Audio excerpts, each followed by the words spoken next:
need to call the meeting to order, please? Thank you very much. We'd like to have the actions taken in closed session. Trustee Prendergast, please. There were two actions. Regarding claim 658559, on a 6-0 vote, the board took action in closed session to issue a notice of rejection of claim pursuant to Government Code Section 913. The governing board further authorizes the Vice Chancellor of Business Services or her designee to issue any appropriate notices. On a 6-0 vote, the board took action in closed session to deny a former employee's appeal of an administrative determination of sexual harassment and retaliation. No further actions. Okay, thank you. We will now have the invocation led by Trustee Rydell and the Pledge of Allegiance led by Trustee Prendergast. I'd like everyone to think about this past year. And when you think about it, I hope that you can make it better next year and that we always remember why we have the season and that we appreciate each other through that season and continue it on for good health and many blessings in the new year. Thank you. Okay, please join me in reciting the Pledge of Allegiance to our flag. I pledge allegiance to the flag of the United States of America and to the republic for which it stands, one nation under God, indivisible, with liberty and justice for all. Thank you.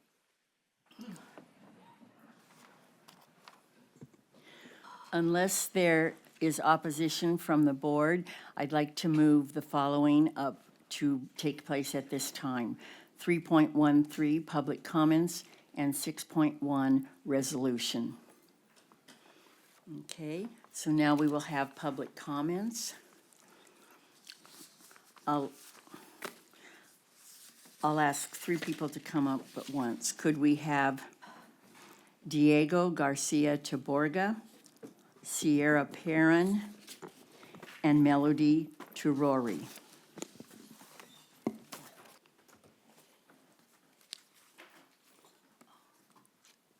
My name is Melody Turori. I've been the radio instructor for Saddleback College since 2018. Radio is still an industry, perhaps the only industry, where having broadcast experience on your licensed college station counts as real experience in the job market. Public ownership of the electromagnetic spectrum, including radio, is the foundation of broadcast law. So it's disappointing we were not given notice, so our students and community had an appropriate opportunity to exercise that ownership tonight. I'll now share snippets of comments current and former radio students submitted to me in the last 6 hours, the full text of which is available here. From Jeff Holt, KSBR is more than a studio. It's a real-world training environment that prepares students for media, communications, and creative careers. I would have continued paying units simply to remain on air because of the value of live broadcasting extends far beyond a class requirement and represents one of the most practical learning opportunities Saddleback offers.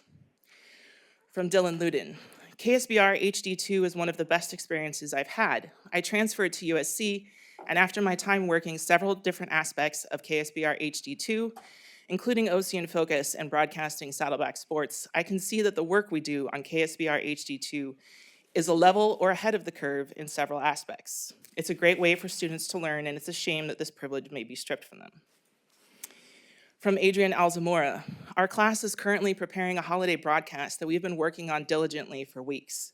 Family members, friends, and listeners are actively anticipating this program. This illustrates the real-time impact KSBR has in connecting students with audiences locally and globally. From Mark Spin, the hands-on experience I obtained doing live shows on KSBR HD2 enabled me to get hired as a full-time on-air personality at a commercial radio station. The loss of KSBR will force students seeking a career in radio to turn to a high-cost private broadcasting school to get the experience needed to get hired. I think your time is up. Thank you very much. Could you introduce yourself, the next person? Hello, my name is Sierra Perrin, and I will be reading some comments on behalf of Rima Panin. I'm concerned about the possible loss of our FCC license. For many of our students, this station is their only opportunity to gain hands-on experience with a real licensed radio station, especially for those who do not have access to resource-rich universities. This experience is critical for students pursuing careers in radio and broadcast media and is a strong asset for their resumes. As someone who went through the radio program, it's deeply upsetting to see this opportunity at risk. Our responsibility should be to provide students with more opportunities, not remove them. And I have one more comment to read as well from Carter Kercheval. As a student right out of high school, Saddleback College Radio gave me an outlet that helped me build confidence and figure out what I wanted to do with my life. Being able to work hands-on in a real radio environment showed me that broadcasting was something I genuinely cared about and wanted to pursue long-term.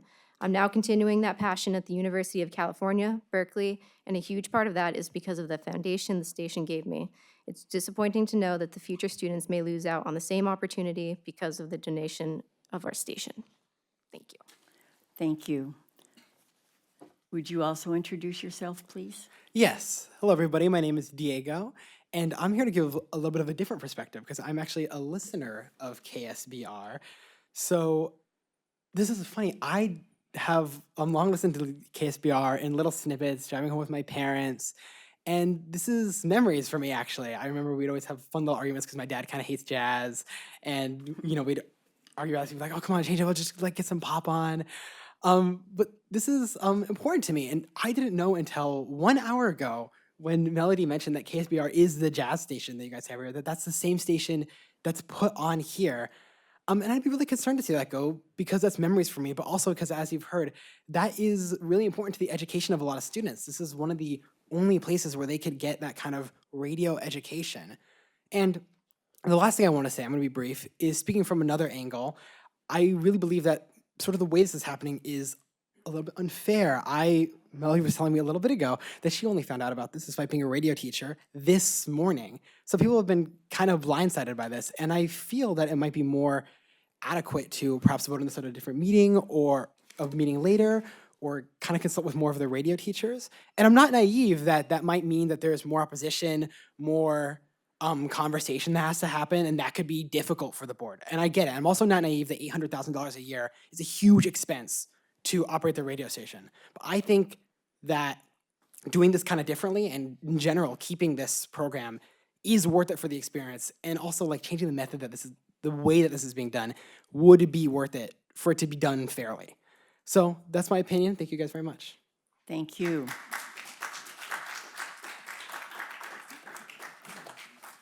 The first person, I'm sorry, what was your name again?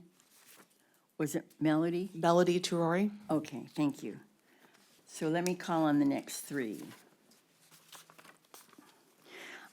Daphne Hughes, Owen Engel or Fingal, and Doug Barr.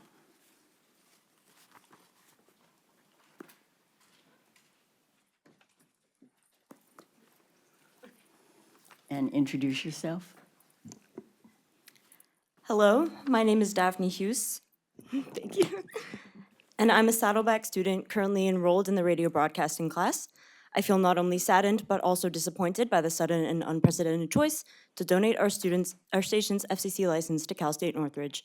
To see in writing that our radio station, quote, has not delivered the anticipated financial or instructional benefits makes me question the priorities and values of the administration here at Saddleback. Before I took radio broadcasting, I was terrified to speak in public and would never have even thought about speaking off the cuff on a platform as large as public radio. It is because of the opportunity to speak on the radio that I'm able to voice my opinion in front of all of you here today. My best friend, who is also enrolled in this class, recently became an American citizen after moving to Orange County from Egypt. Before taking radio broadcasting, she was insecure about her Arabic accent and was too afraid of being seen as foreign to speak in front of large crowds. Now she happily invites her friends and family to listen to her on 88.5, unashamed of the way that she speaks. Having KSBR as a platform shows that not only radio broadcasting class, but also Orange County as a whole is a place where everyone, regardless of background, has the opportunity to be heard. Is that not enough of an instructional benefit for you? Thank you. Thank you. Hello, my name's Owen Engel, and I am also a student that is a part of the radio program here at Saddleback. And I just want to say that it would be a really disappointing thing if we were to get rid of this program. Like, I know they talk about all of the like work experience benefits for people that want to get into radio, but as someone that doesn't particularly want to pursue that work experience, even as a political science student, it's given me like incredible benefits, whether it's for my public speaking skills, being able to connect with audiences, or just being able to have a good time with my friends inside a class. It can often be stressful for students, having to go through all these different classes where they have all these essays and homeworks. And then in radio class, it's not only an opportunity to expand these different skill sets, but it's a place where you can, I don't know, create fun audios with your friend, where you can take a chance at putting yourself out there and giving yourself a voice in your community. Because often students don't get a chance to broadcast their voices to people. Young people don't get an opportunity to be able to talk in front of large crowds of people. And this radio class is one of the only places where people will actually be able to do that. So I think it's incredibly important that we maintain this privilege that we provide to our students, and that we keep pushing forward in our public broadcasting service that we have at this school. Thank you. Thank you.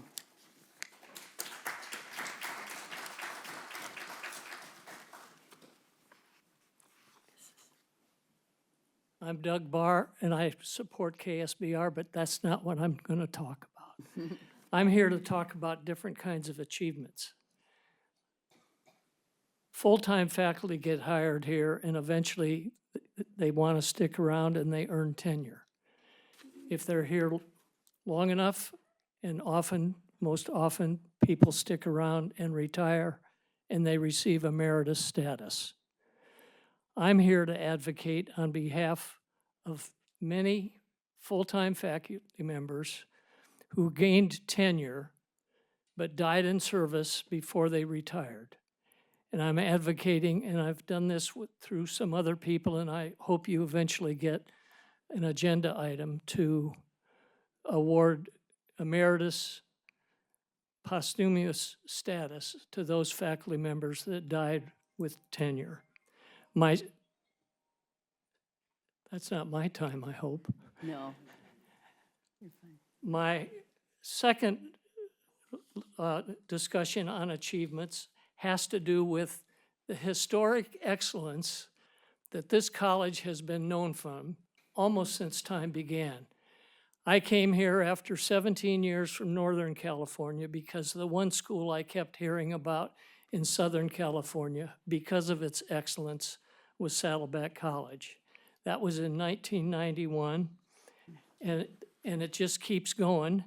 If you noticed on the marquee coming in today, Saddleback College named a top 10 community college in America. Also, Saddleback #1 in wage gains in Orange County, Los Angeles, and San Diego counties. What I'm concerned about, that these achievements are at risk. We have been a standard, excellent community college because we've met our own standards and taken on goals. Thank you.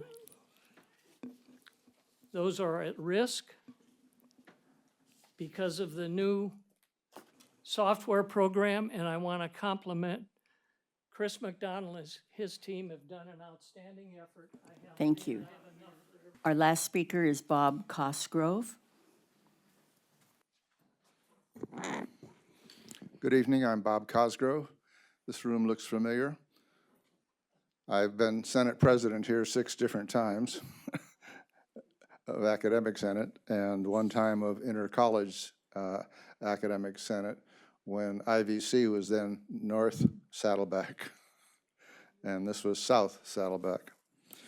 But I'm here because I know many of the board members over many years and have appreciated the work that they have put in, the stress they sometimes are under, and the difficulties of running a school, 2 schools, now 3 essentially.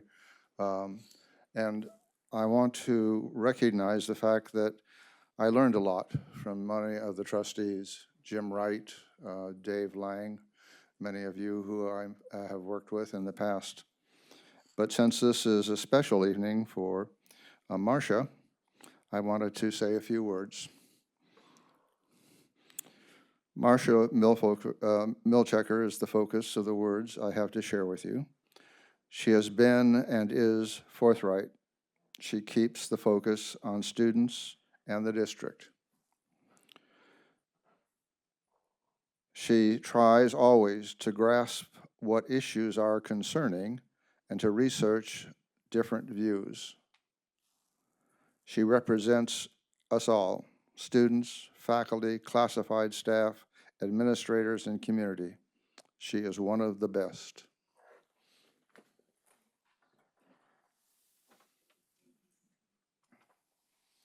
These were made in a 3D printer. Oh, we're all.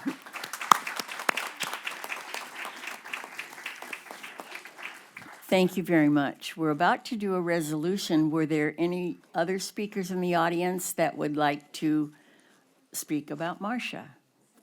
We'll do that later. Okay, so at this point then, we have the resolution. Trustee Clerk Prendergast.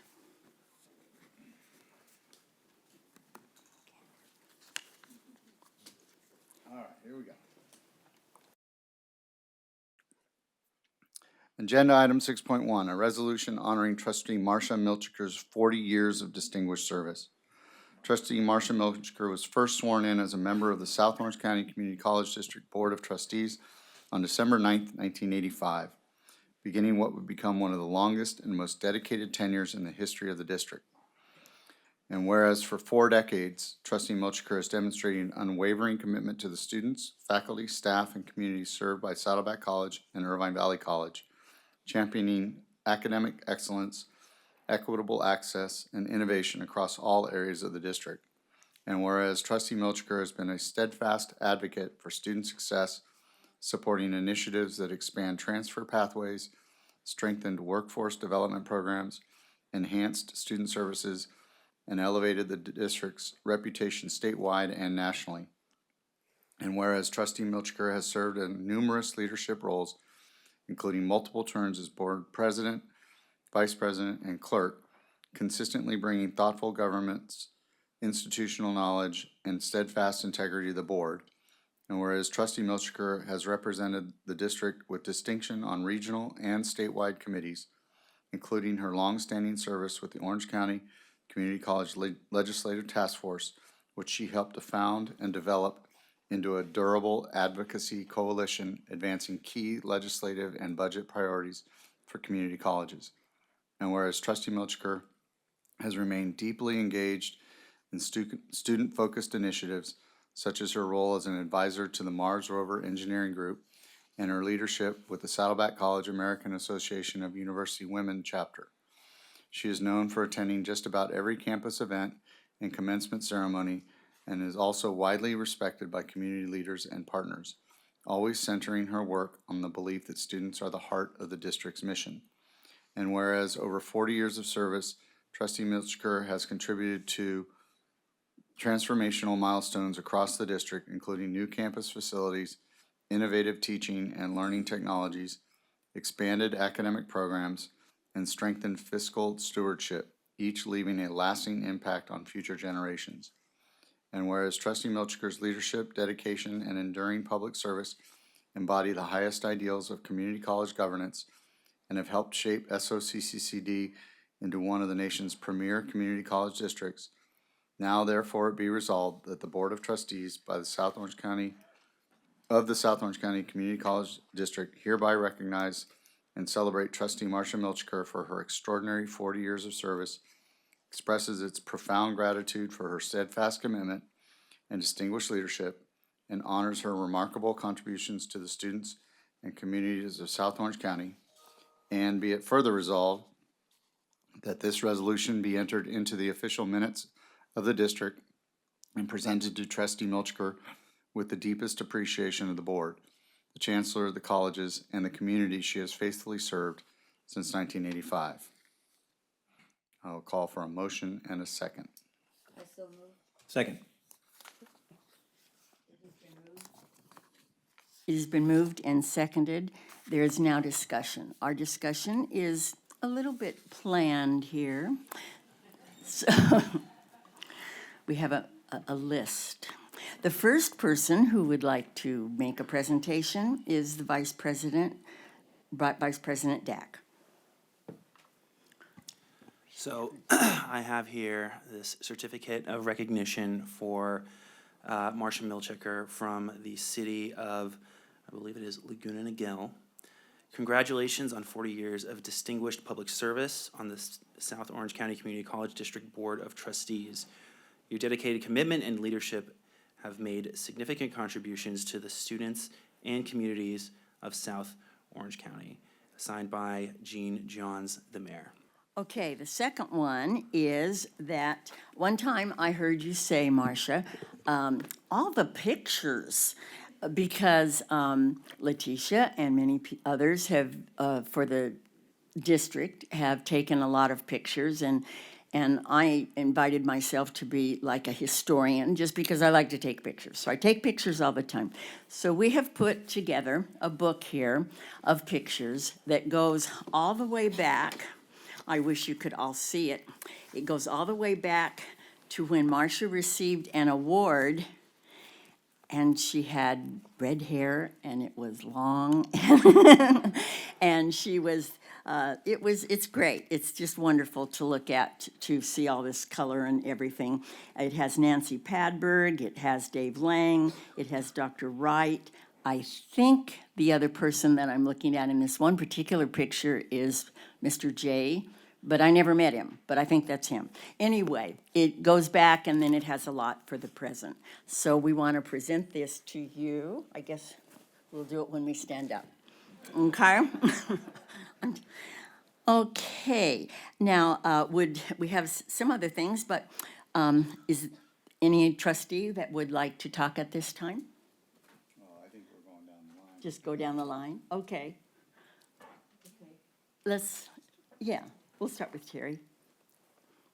Marcia, it's been a long time here, right? And I have to say, it's been a long time when I was faculty and I would mention Marcia Milchiker. Well, I know that woman, Marcia Milchiker. She's still at Saddleback? I said, yes. And even now today, somebody will always know you. And no, it's a wonderful no. So I want to express my appreciation that you bring us out as stars, and I appreciate that. You really do. You really do a lot of wonderful things for this college, for IVC, and especially for the students. Thank you.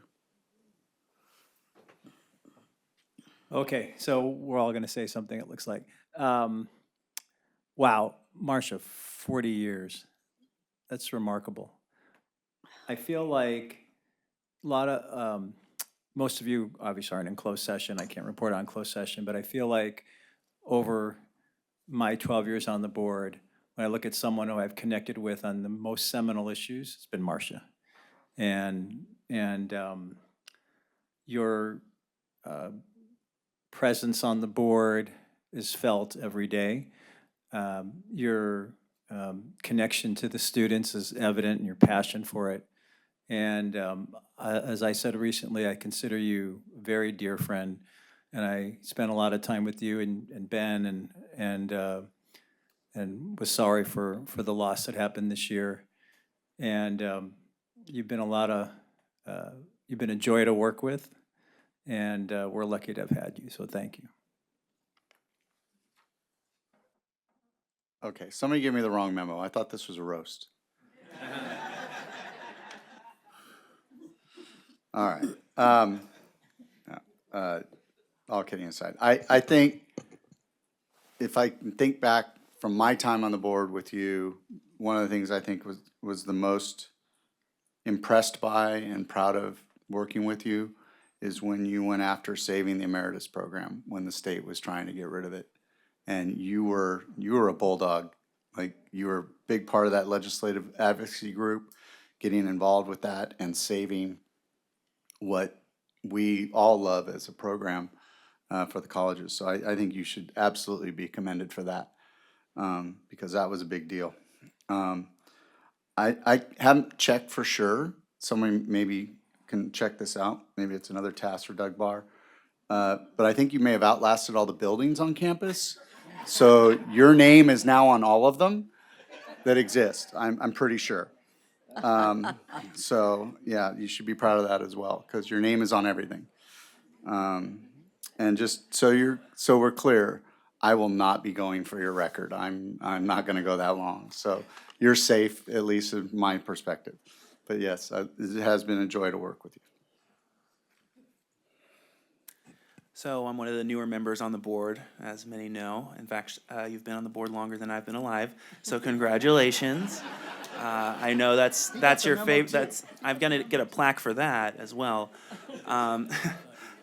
Yeah, but it's been really great being on here with you. And in fact, maybe folks know or don't know, we come here once a month, and maybe we'll have a couple of events spattered out throughout the month. But it's not like, it's not as tight-knit of a community as, say, faculty where they see each other every day. So I got to learn about Marcia in dribs and drabs as we've decided to take that long drive up to Anaheim at 5 p.m. to go on a Friday to go to the Teacher of the Years. And it's been really interesting to hear about your sort of story and how you got involved in the board, and how your political activism even back 40 years ago was, I've learned a lot from about just history here, and I'm so glad that you've been a part of this community for so long. So thank you for your service here.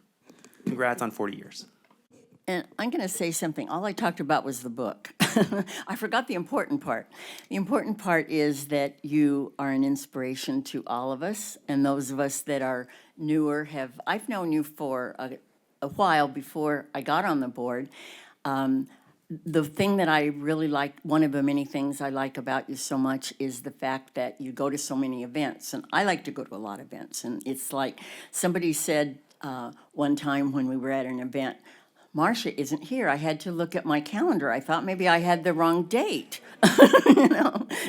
And so everybody knows that. And that shows a deep commitment on a weekly level, really. So we all appreciate that very, very much. And I appreciate, as far as when you were president, I got to serve on the Orange County Legislative Task Force, which you started. And that's, I don't know if you guys know about it, but it's all 4 districts, and they go together.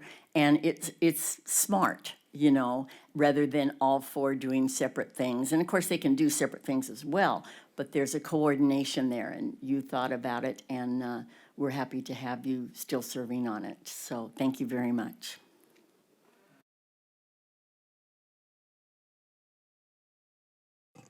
Well, I've only been on the board for about a year. Actually, this month makes 1 year. So, but I knew Marcia going way back, many, many years ago, and I've always been really impressed with her commitment to excellence, both in her personal and her professional life. She's fun and easygoing, and I've just never met anyone who was so dedicated. When she talked about, everything in life, whether it's the College Board or her grandkids or what she was doing traveling with Ben, she was always so committed and so passionate about life. And I thought, that's the way you want to live your life, is to be passionate about everything you do every single day. And that's how Marcia is. And I think it's a great characteristic to have, and really look forward to continuing to serve with you. I won't say another 40 years, but we just really enjoy, all of us, working with you. And your dedication and commitment is something to be definitely commended. And congratulations on a fabulous 40 years.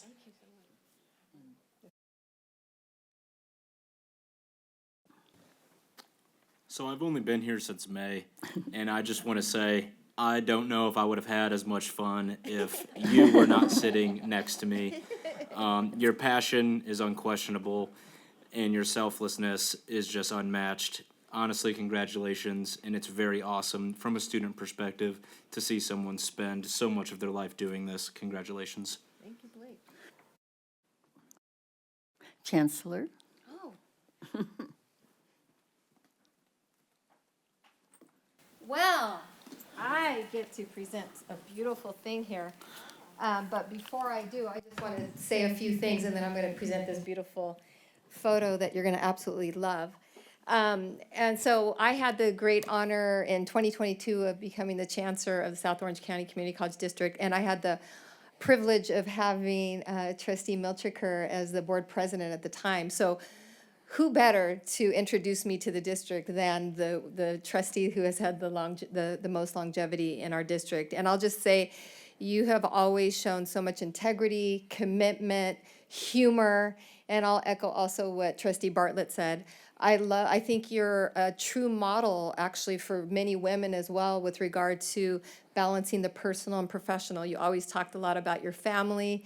I had the honor of traveling a little bit with you and your husband, Ben, and you guys are a hoot and funny, and it was just so beautiful always, and you always talk about your family, and that love comes through both from your family perspective, but also through work. And so you live your life in a very beautiful way, and you're a role model for so many of us, including myself, and getting me a little choked up here. So I want to say that. And the other thing I want to make mention of is we all know about the Community College League of California, which is our advocacy arm. And so the CEO, Larry Galizio, I did ask him to look into the public records for the state of California to see if indeed you are the longest standing current trustee. And sure enough, you are. However, 40 years. However, there is, but you share it with one other trustee at Butte College in Northern California who also started in 1985. However, Larry Galizio today put it in writing that he believes, and I agree, that you are one step above that trustee because you know how to get down and boogie on the dance floor. At every single conference, you dance from the first song to the last song. You really do, and everyone knows it because all the CEOs go, is that Eminem? And I'm like, yes, Eminem, Martha, because you go by Eminem. So they know you by Eminem and on the dance floor. But again, you know, I love it. Work hard, play hard, super committed, so much integrity. And again, I think we're just so honored and privileged. And so all the employees, all the students have benefited all these years from your service. So thank you so much. So I have... this really, it takes a village. I do want to call out Dr. Clark, Letitia Clark, our public information officer, and Leah and Ryan and the whole team. They dug out all these pictures, and one that just like kind of surfaced. Ryan Brook actually found this one. I'm going to give credit to him. He actually got this framed. This is the original picture of you being sworn in 1985. And your original certificate of election. So here it is. Yes. And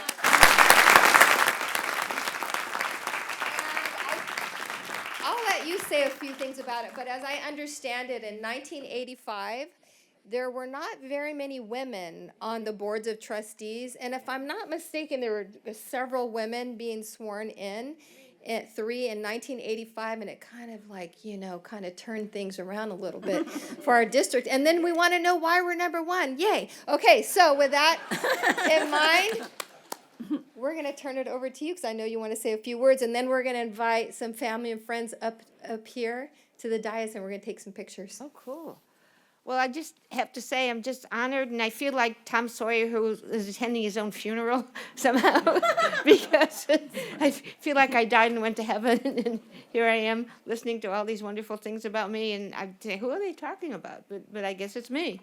And I also want to explain that when I run for office, I hand out M&Ms, so they would remember Marcia Milchiker. So when people see me, they say, oh, there's the M&M lady.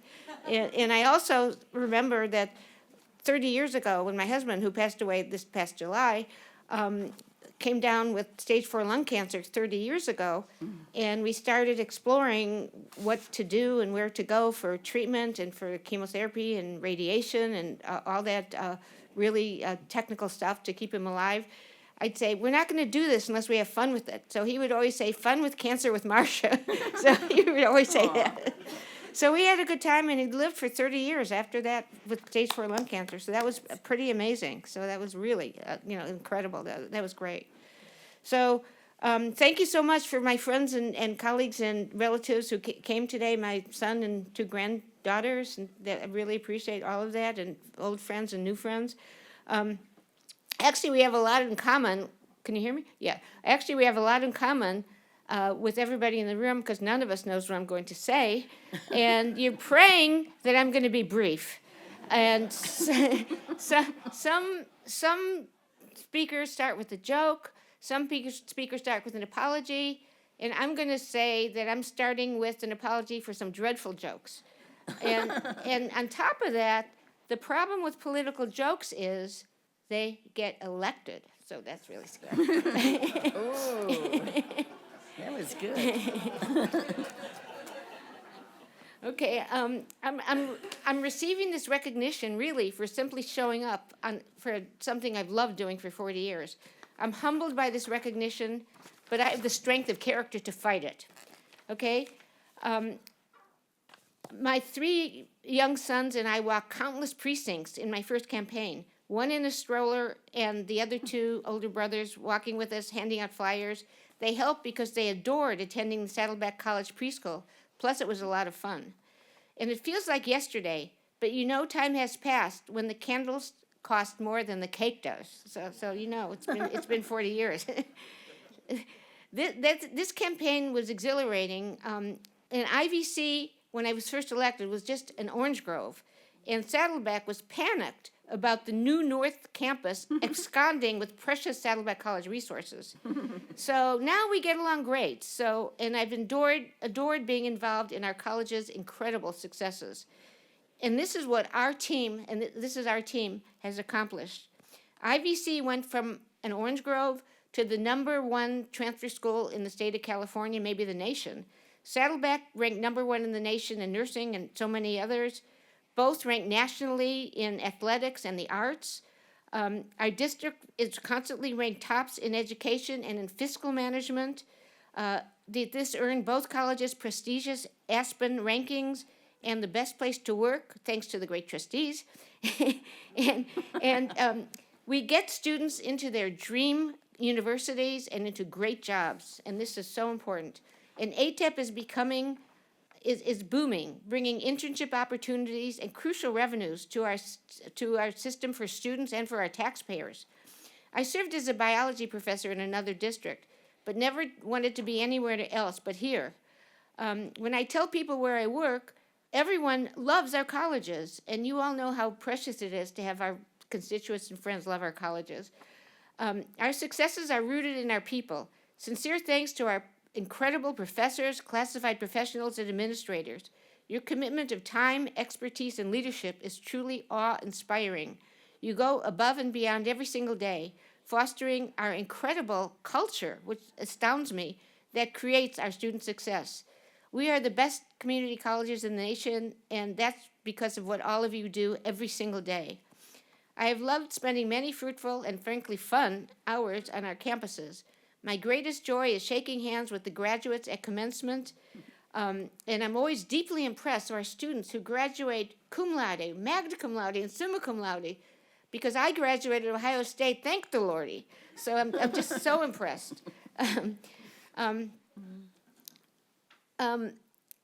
Education is the key to success and the #1 thing that we could help our students survive and thrive and do well for themselves, their families, and their communities. And we serve over 60,000 students every single year. So that means in the last 40 years, we have served almost 1.5 million students. Well, that is the most impressive thing that all of us could ever have done, helping 2.5 million students succeed, do well, get good jobs, get into the university they dream about, and really making a difference for themselves, their communities, their families, and their lives. There's nothing that we could have done that was greater than this job, and nothing that none of us could have done, and nothing I could have done that was more important than this, and I feel that from the very beginning. To my friends and family today, you are my inspiration, and I'm grateful for all of you. This has been the absolute privilege of a lifetime to be a small part in the extraordinary success of our colleges over these last 40 years. I thank all of my colleagues for saying such wonderful things about me. I feel like I died or something. Were they talking about me? But it's a really wonderful feeling. And as I said, it's a team. We all work together as a team. And it's really all of you who do all the heavy work at the colleges. make it so that hopefully you're happy, so that you're great to our students. Okay, so that's what we do. So thank you so much for all you do, and really thank you so many people, friends and family, for being here today. Also, thank you. All right, let's bring up. Oh yes. Oh, that's so sweet. Thank you. Well, thank you. Thank you. Thank you.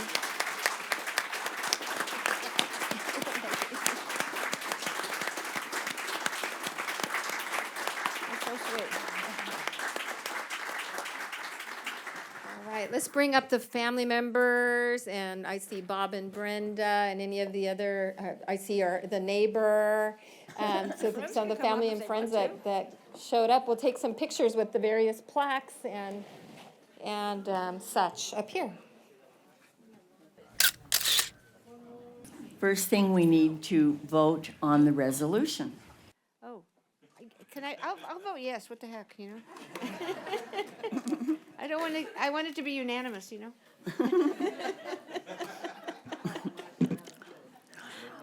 The motion carries on a 7-0 vote, with the student trustee voting yes as well. Thank you. Thank you. Yay. Yay. Yay. Thank you, everybody. Thank you, everyone. Thank you. Thank you, thank you, thank you. At this time, we will, adjourn the regular meeting and call the annual organization meeting to order. In accordance with California Educational Code Section 35143 and pursuant to Board Policy 2305, the Board of Trustees will take separate action on items 3.7 through 3.12 in order to comply with the requirements of the annual organization meeting. 3.6, we'll now turn to item which is the election of officers. I will now ask for a nomination for each officer position and then call for a motion and a second, at which time the vote will take place. Number 1, we will now accept motion for the office of president. Madam President, I'd like to Yes. make a motion. Yes, Mr. Jamal, trustee. So, on behalf of the people of Area 7, including Mission Viejo, Rancho Santa Margarita, Ladera Ranch, and a small part of Laguna Niguel, I nominate Carolyn Inman for the office of president. I'll second. Thank you. The motion has been made and seconded. Is there discussion? Okay, we will now vote. The motion carries on a 7-0 vote. Thank you very much. I enjoy the work and am dedicated to the reason that we're all here. So thank you very much. Number 2, I will now accept motions for the office of vice president. Trustee. I move, without so much pomp and circumstance, I move trustee Dack for vice president. I second. It has been moved by trustee Dack, trustee Prendergast, and seconded by trustee Milchiker that trustee Dack become the vice president. Is there any discussion? Vote, please. The motion carries on a 7-0 vote, with student trustee Leonard voting yes as well. Congratulations.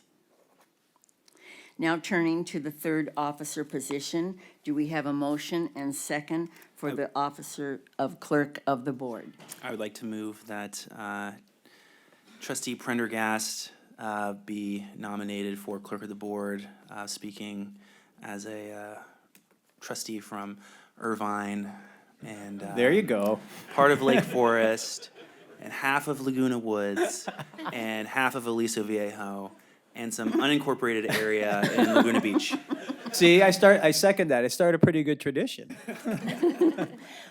Did I hear a second? I did. It has been moved by trustee Dack and seconded by trustee Pendergrast. No, by trustee Jamal. Yes, think about it. On behalf of the cities of Tustin and North Tustin, I humbly accept the nomination. Okay, thank you very much. Is there a discussion? Let's vote, please. Oh, with one abstention, the vote carries 6-0, with student trustee also voting yes. Thank you. Okay, we're now on 3.7. We are moving to item appointment of the secretary and assistant secretary of the Board of Trustees. After the appointment of the secretary and assistant secretary, the board will vote on both appointees. Can I have a motion for secretary and assistant secretary? I nominate the chancellor to be the secretary and vice chancellor Gabe will be the assistant secretary. I second it.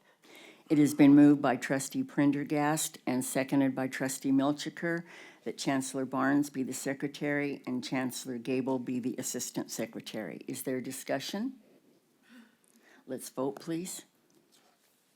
The motion carries on a 7-0 vote with trustee Leonard voting yes as well. Okay, 3.8. We are now moving on to item appointment of trustee representatives to various committees and organizations. We will seek a motion and second to begin the process, and after all the nominations have been made, we will vote at the end collectively. Do I have a motion and a second? For what? So moved. Second? It has been moved, by trustee Prendergast and seconded by trustee Bartlett. Let's start then. Number 1, representative to the nominating committee to elect members to serve on the Orange County Committee on School District Organization.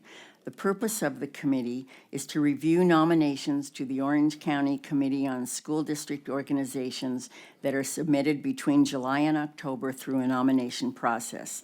They elect the committee members by absentee ballot, by an in-person ballot, or the joint OCSBA-ACSA meeting between October 1st and December 1st. Members of the nominating committee are not listed. Do we have a vote for the representative? I'll just share, I'm the current representative, and I'd be happy to do it again, but, you know. if I move anyone- trustee Dack as the Second. representative. I second. Okay, Who's the current alternate?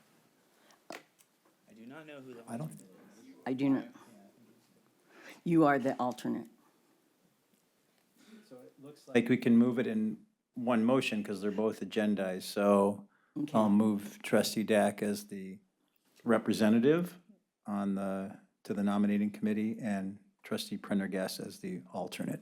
Okay, thank you. Then we vote at the end. The second position, Hold real quick.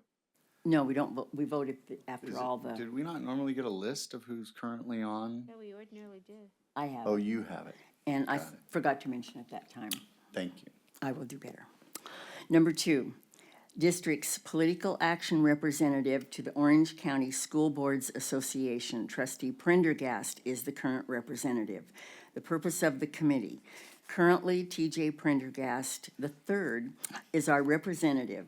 There are 3 dinner meetings annually. The OCSBA provides networking and communication on issues impacting public education and recognizes services through the Maureen DeMarco and Marion Bergeson Awards. They have educational topic centers, meetings, 30 minutes prior to the dinners that inform board members of pending litigation affecting education, coordinate efforts to enhance local control, promote quality education for all students, and ensure adequate financial support for public schools. And trustee Prendergast is the current representative. I so move. Second? Okay, Well, let me ask, does trustee Prendergast, would he like to continue being the representative for this? I don't mind continuing, but I'm currently the treasurer for that board. Oh, yay. And I don't know, I don't think it matters, but in thinking of it, I almost wonder if this would be, no, it's fine. Yeah, I'll do it. You've been doing it for a while. Yeah, I have. It doesn't matter. Yeah. yeah. Okay, so trustee Prendergast will be our representative. I guess where I was going with it Oh, is if somebody else wanted to do it, then with you being on the board and me Right. being a treasurer, we just dominate the Orange County School Board We do, Association. it's true. We're the higher ed representatives in a primarily K-12 group, but used to that. Okay, so that's all right? Okay, number 3, this is the one we talked about before, the Orange County Legislative Task Force that Trustee Milchiker started some time ago. She is now the current representative, and Trustee Inman is the alternate. So I move trustee Milchiker and trustee Inman retain these rules. Second? Okay, any discussion? Okay, we'll leave it at that unless there's someone else that wants to chime in. Okay, number 4, representatives to the Irvine Valley College Foundation and the Saddleback College Foundation. The representatives at the moment for IVC, Trustee Inman, and for Saddleback, Trustee Bartlett. Is So it, I move that trustee Inman continue to represent IVC and trustee Bartlett to represent Saddleback College Foundation. Second that. and I am more than happy to do that. Okay, thank you very much. Let's go on to number 5, representatives to the SOCCCD Audit Committee, which met today, to serve on pre-audit and exit meetings, the chair, the representative, and alternate. Right now, Trustee Prendergast is the chair. Trustee Bartlett is the first representative, and Trustee Jamal the second, and Trustee Dack is the alternate. Is this fine for this time, or do we want to change that? What do you think? Is everybody okay with that? Yeah. Yeah? Okay, thank you. Number 6, representative to the Board of Trustees Board Policy Subcommittee. At the moment, Trustee Dack is the chair, Trustee Inman is the first representative, Trustee Bartlett is the second representative, and Trustee Milchiker is the alternative. It's a very important committee. Is this what we want to stick with, or does somebody else want one of those positions? You guys tackled a lot of tough issues this year, so I would say that it should continue, my view. Okay, any disagreement? We're coming down to the end here, and Trustee Jamal's going another year with skating by with being on hardly anything. I'm calling him out. I think he needs to step up on one of On these. behalf of the people of Tustin.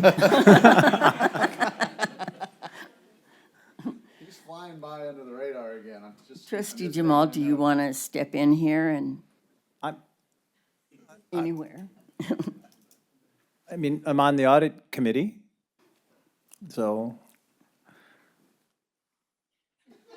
Yes. One. And what would you like to do? You may take my place on the policy if you'd like. or you could take my place on the policy, and I could move to alternate. Or you can take my place on the political action. You take my place on it. Choose. At least it's up to you. I mean, if you want to keep doing it, it's totally fine. Like, I'm not seeking it. So I know we don't have any written rules about succession and terms. I think we've fallen back de facto into 2 years if we think the committees and the officers have done what we think they should do. So, well, I'm happy to serve on it, Trustee Bartlett, but it's really, I'm totally fine if you continue to do it. I think you've done Okay, fine. And I think you make a good point about the 2 years, so Yeah. we can let you skate for another year. Okay, thank you. But the next year, Okay, so are we sticking with the same people? Looks like it. All right. Number 7, representative to the SOC Legislative Advocacy Subcommittee. Chair and representatives and alternate. Trustee Milchiker is the current chair. Trustee Bartlett is the first representative. Trustee Inman is the second representative. And Trustee Jamal is the alternate. See, there you go. Any changes? So I think it makes sense for this, well, it could go either way, but I think it makes sense for the representation on this subcommittee to align with the legislative task force. right? It seems to have done that this year or last year. Yeah, that makes sense. Okay, are there any changes suggested? Looks like we're just kind of keeping our jobs, or lack of jobs. Okay, that's it. So let's now call for a vote for all committee appointments. The motion has already been made. It's not necessary at this time. Okay, the motion carries on a 6-0 vote, with trustee Leonard voting advisory as well, and one abstention. Okay, so now we're going to the regular meeting dates. You have them in your packet, et cetera. Are there any, can we have a motion, please? Move the item. Second? Second. Okay. It has been moved by trustee Bartlett and seconded by trustee Milchiker that we accept the dates as listed. Is there any discussion? Yes. Yes, trustee Prendergast? I have two dates. The June 22nd meeting, I won't be in town, so I was going to see if there's a way we could move it to June 15th. If anybody would be able to do that. I'm looking at my calendar right now. Or if there's a reason why we could not do that. Are you making a motion or are you asking? I'm asking. Asking. I know we can make changes. I was just gonna say, if you're by making a amending motion, I the was gonna second it, but. I don't think, there's a motion and second on the item. Yeah. So we're just, So- then, So could, just from a purely selfish reason, we have the tentative budget that goes to the board in June. So if you're gonna move it, could you move it to June 29th rather than moving it up to June 15th? Because that would be more difficult for us to finish the budget in time to get to you. It has to be approved by July 1st. The only thing about that is that's a holiday week, so there Yeah. might be people. Yeah, June 29th? June 29th is really dicey for me. I know that. Sorry, brother. Yeah. Well, let me ask, is there any reason why it has to be on a Monday and not some other time that would be more, I don't know, open for others? well, I mean, I'll be out of town, all of that. So, yeah, it doesn't matter. No, I just, I'll miss it, I guess. It's not a big deal. Yeah. I know sometimes if we have enough people that we're gonna be gone. No, I mean, I'm happy If to. it's just move- me, then that's okay. Well, what days are you out?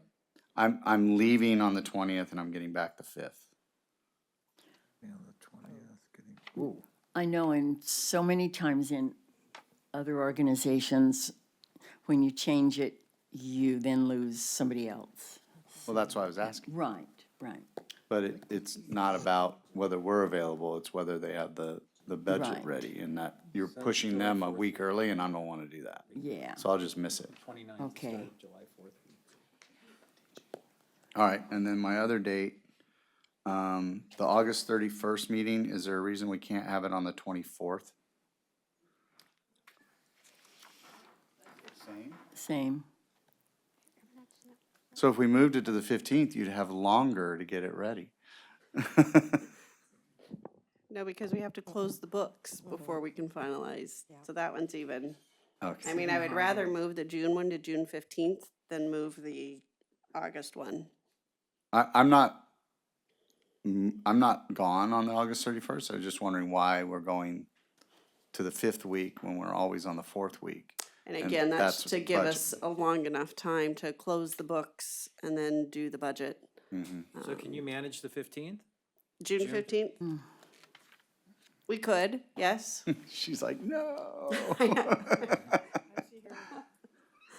No, again, as trustee mean, Inman it pointed is a out, tentative just, budget, so we I make a think- move for me to be able to be there, and then all of a sudden we find out somebody else can't be there on the 15th. It destroys the whole concept. Right. So I'm okay with leaving it. I just was asking. Yeah. And the now I know why. August 31st, I would say that one is already a push, and that was kind of why it is on the 31st, because it takes us at least 5 weeks to close the books, and then that only gives us basically a week and a half to get the budget done after we've closed the books at the end of the year. So that one's a real tough one. Sure. All right. Well, So it is what does it it is. sound like we're leaving it as is? Well, can I ask a more general question? Is there, I mean, it sounds like there's probably some budgetary reasons why it's traditionally one of the last Mondays of the month, but is there any other reason why our meetings are typically the fourth Monday? Is it possible it could be a Tuesday, or I'm just curious what the kind of philosophy behind that is, if anyone knows. No. It's been Monday since I've worked here But there's too. I don't no, know why it's a Monday. there's no prohibition if we wanted to move it to another day of the week. Correct. We could move it to any day of the week. Okay, all right, just was wondering. All right, thank you. Mondays tend to have the least conflicts. Yeah. It's also probably easier on the student trustees as far as the beginning of their schedule for the week versus right in the middle when maybe they've gotten a lot of homework. I don't know. If my input matters, from my, own selfish, not a single day would bother me. Monday through Friday, do not care. If that influences any decision. Move it to Friday. I'm sure everyone wants to stay here until 9 p.m. every Friday. Except Fridays and Sundays. Board, Board Policy 2310 identifies the fourth Monday of the month. Okay. Well, I mean, beyond, we can change the board policy. I was just curious if there was like, okay, well, the budget needs to be done by this time, so it's just, we've set it as Mondays for those reasons. Yeah. The budget guidelines are, the tentative budget has to be adopted by the board before July 1st, so by June 30th. And the adopted budget has to be done by September 15th. But since our September meeting is later in the month, that's why we have to do it the last meeting in August. And so we try to push it to the very last Monday in August to give us as much time as possible.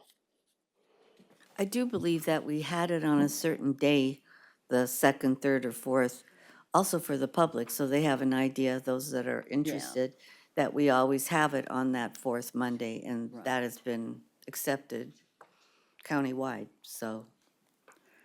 It sounds like a long-term discussion if people are interested, but for now, it's Monday, I'm sure. Okay, so what did we decide? We need to keep it, yeah. Keep it? Okay. So it is, if there isn't any other discussion, it's been moved by trustee Bartlett and seconded by trustee Milchiker. Please vote. The motion carries on a 7-0 vote with trustee Leonard also voting yes, advisory. Okay, number 310, establishment of agenda planning calendar. No. Yes, okay, agenda, just a minute, let me, So moved. Second? wait a second, I've got to get it up here. Okay, it is, I'm sorry, moved by trustee Prendergast and seconded by trustee Bartlett. Is there any discussion? Okay, let's vote. The motion carries 7-0 with student trustee voting yes as well. The next is the approval of the agenda format. So move. Second? I wanted to get mine up here and now it's not, just a minute.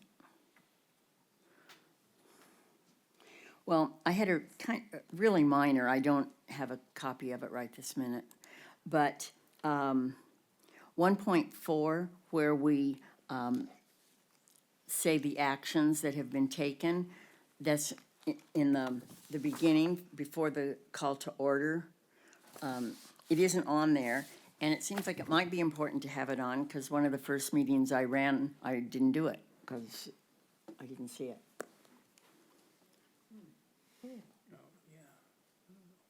I don't know why it's not doing it.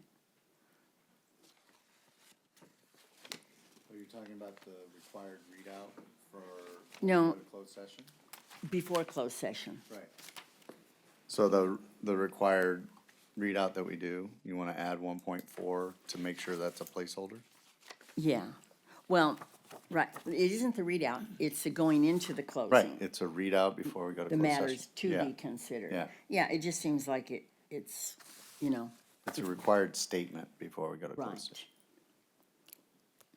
Is that- I would concur that that should be on there. Is there any objection? Is that acceptable? Okay. I do have, are we, I Yes. assume we're good with that. Moving on, I'm curious if there's any interest from the board, because this is, you know, we just did our organization meeting. Typically, when there is changeover, it's kind of, you have one president at the beginning, and then you have another president right after, and it can be a little bit jarring. So I wanted to know if there was any thought on potentially moving the organization meeting to the very end of the meeting, so that that president who is there just finishes out that meeting, and then the new president comes in. Because, I mean, we do have a rotational order, but, you know, that's not always gonna happen. And so if someone gets thrust into the presidency and they're like, well, I don't know what I'm doing, it can be very stressful.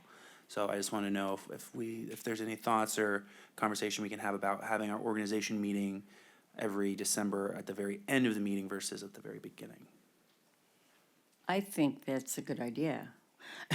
Because if you get it and then there's a 10-minute recess and then suddenly you're sitting there, you know, sometimes not knowing that you were going to get it. And that's what happened, and then, you know, you're sort of struggling. But I don't know would that have to be decided tonight, or is that something we could discuss? Chancellor, I don't think that needs to be decided tonight. The No. order of the agenda can be decided later, correct? Yeah, so I don't, and on the issue itself, I'm agnostic. I really don't Yeah. care if it's at the beginning or the end. So should we just postpone it and decide later? Or, We'll just note it, and I just want to make sure there's nothing kind of regulatory or policy-wise that says that we do it a particular way. I think we've always done it midway through, and then we kind of, it's like a passing of the baton to the new president, so Right. it's kind of maybe more ceremonial.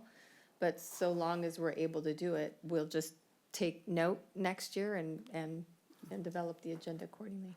Yeah. I mean, speaking from when I first, if it's an election year and someone's getting sworn in, it certainly might give someone the opportunity to kind of get their feet wet into the position to understand what's going on, versus when I got elected, I got sworn in and then was nominated vice president that night.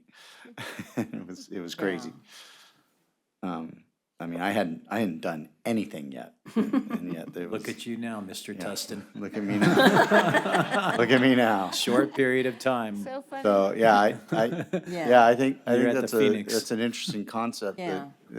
If they look up and see if there's any policy against it, but it kind of makes sense. yeah, it does. I kept thinking we had an hour with each leader to onboard to become a trustee and 10 minutes to become president. I thought that was a little jarring fast. So let's discuss that as we go on. Okay?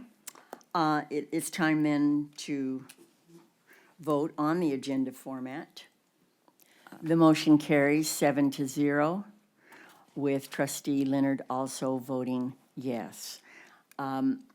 Okay, so that concludes our annual organization meeting. It is now adjourned.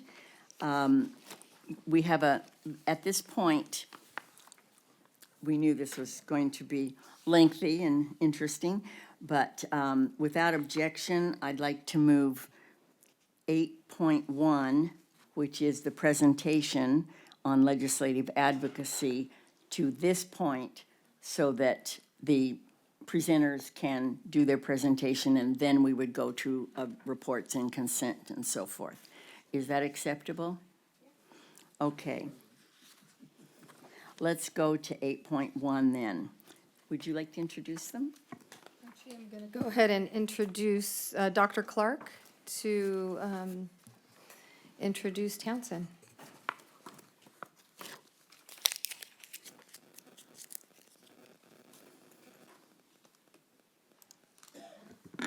Good evening, honorable trustees. You all know Casey Elliott well. He's the Vice President of Townsend Public Affairs. This is our second or third year working with you all, third year now. So he represents us in Sacramento. Joseph Mello, who some of you have met, represents us in DC. But overall, tonight's going to be a comprehensive review of legislation that we monitored, opposed, supported, and just an update on meaningful and impactful legislation at the state and federal level that we should know about this year. He's also going to kind of preview some priorities that we should focus on for the next legislative cycle. And I know many of you are traveling to Sacramento and DC just in a few weeks. And so Casey and his team will also be helping us a lot with that. We also have a legislative subcommittee on meeting on Wednesday. And so a lot of what is discussed today will kind of carry over to that meeting. So feel free to ask Casey any questions, give him a hard time if you need to. But he's very knowledgeable and very helpful throughout the year during the legislative session. So with that, without further ado, Casey, thank you.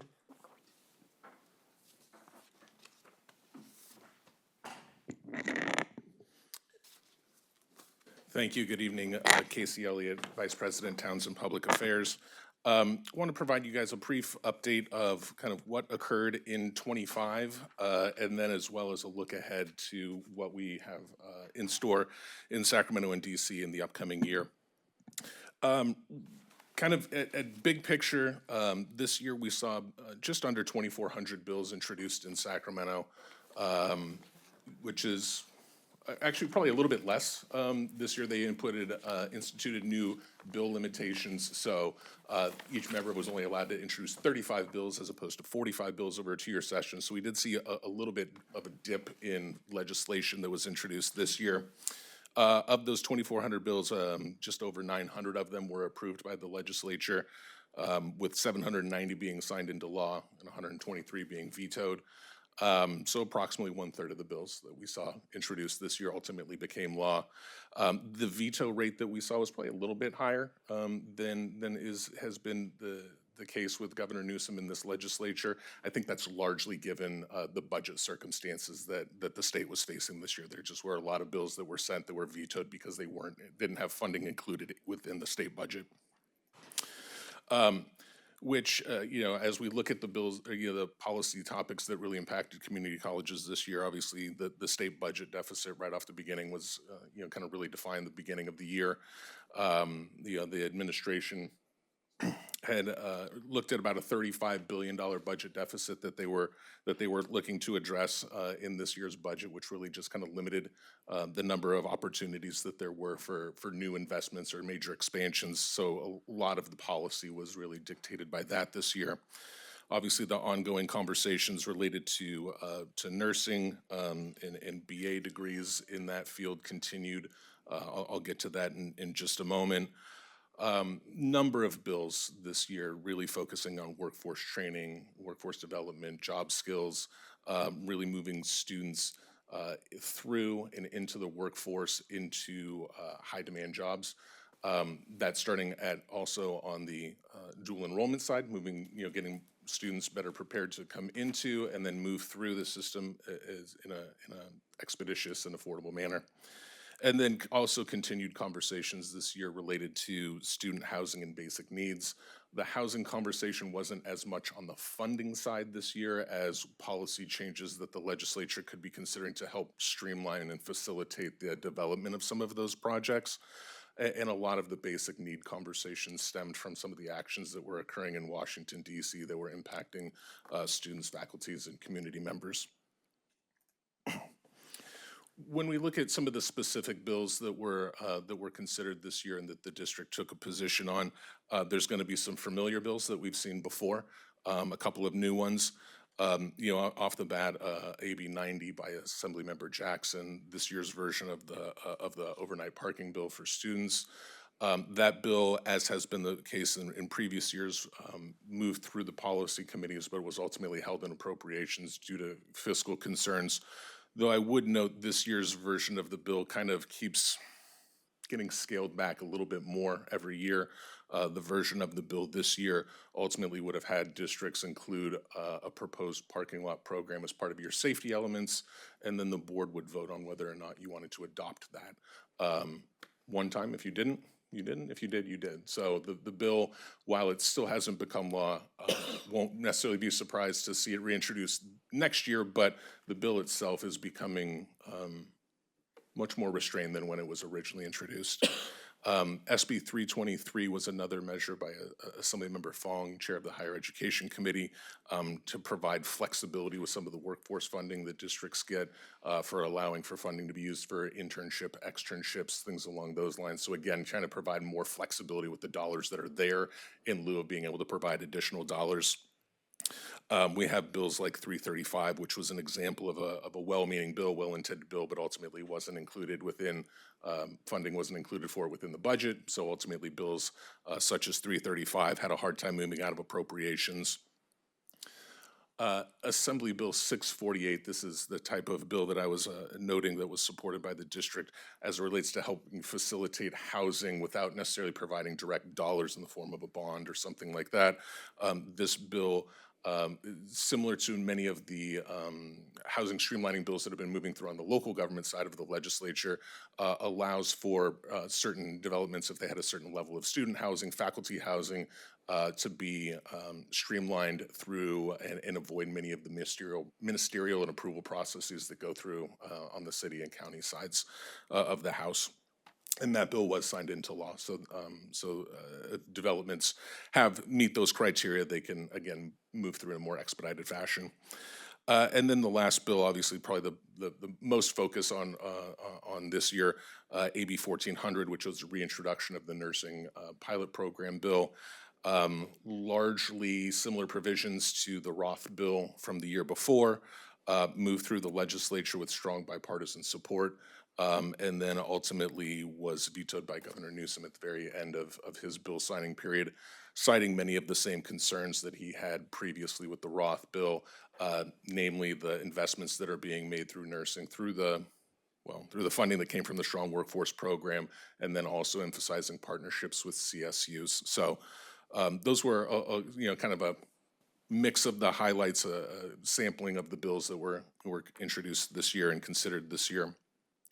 When we look at specific actions, obviously, we assisted with, drafting support letters, letting the district staff, the chancellor know bills that were introduced, potential impacts to the district, working with the legislative committee, delivering those positions, advocating then on behalf of the district with higher ed committee, Senate Education Committee, the administration, as was noted by Letitia earlier, working on advocacy trips, planning for upcoming one in Sacramento. So we'll see you guys in a little over a month here. And then also helping support the legislative committee and the legislative task force where appropriate, which I should actually probably thank Trustee Milchiker. Congratulations. I know I've had the privilege of helping staff the task force many times over the years, and I've always appreciated it. So thank you for that. As we start to kind of pivot from 25 and look forward to 2026, we're going to have some themes that continue, but really a couple of items I think are probably going to define the policy landscape that we're looking at. The first is the state budget.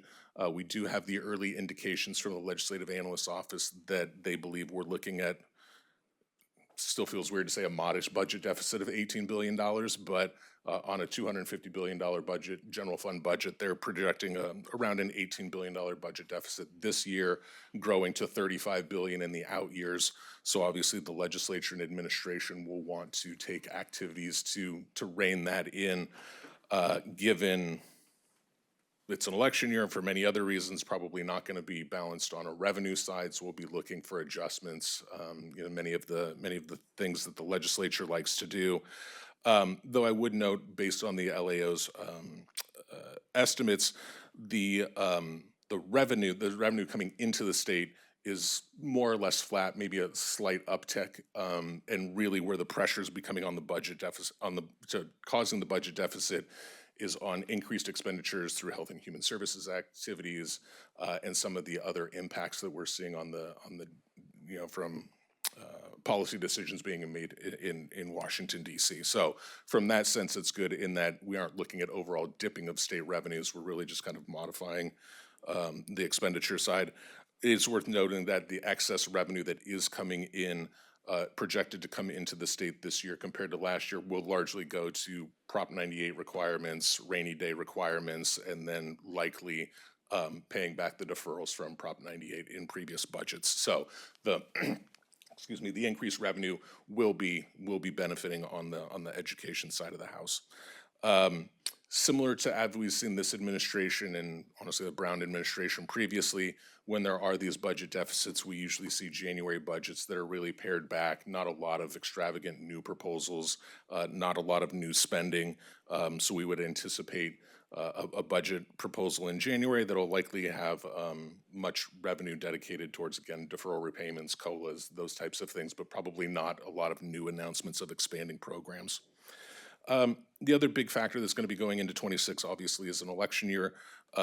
We have a number of legislators in kind of this post-Prop 50 era that are looking to run for offices. So you have that coupled with term limits. So you have the natural kind of rolling out of members.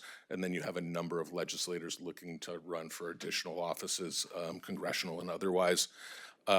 You also are going to be going into the final year of the Newsom administration. So any kind of last hurrahs that he wants to have done, we would be looking for those to be introduced and leverage to be put on that. And then coupled with, in the Senate side, we have a new pro tem, Senator Monique Limon out of Santa Barbara, officially took over as pro tem in mid-November. She'll kind of have the ceremonial swearing in when the legislature returns on January 5th. But along with that comes a new leadership team, will come new committee assignments that we're still waiting for. So we'll really kind of have to see who kind of gets slotted into those positions and how that may impact some of the bills that we see go through those committees. On the policy side, I think there's been a lot of discussion about there's always discussion this time of year about what bills are going to get reintroduced. So bills that were vetoed, like the nursing bill, would not be surprised to see that come back. Bills that were held on appropriations generally get reintroduced as opposed to moving off committee. So I think that we'll see a handful of our friends, our familiar bills come back this year. But also there's been a lot of discussion related to workforce development and skills training. On the Assembly side, they have a new selects committee focused on workforce development and job training that actually just had an informational hearing last week over at St. Anna College.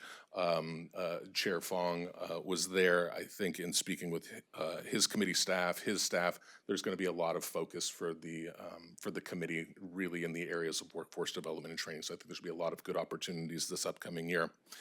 And then at this time right now, there's a lot of conversations, not necessarily bills, but conversations around possible responses to some of the audits that we saw last year come out of the state auditor's office, most notably the 50% law, whether or not that materializes into legislation, whether that legislation advances, what it looks like, all still to be determined. The deadline to introduce new bills this year is February 20th, so we'll anticipate those conversations occurring for a couple more weeks. Moving over to the East Coast, a lot of issues obviously impacting community colleges in any number of places to start kind of just, but at the top, obviously there's been ongoing conversations related to appropriations and programmatic funding, which culminated in the government shutdown that we saw, and then the passing of the CR, which I'll get to in just a second, is still kind of an ongoing conversation.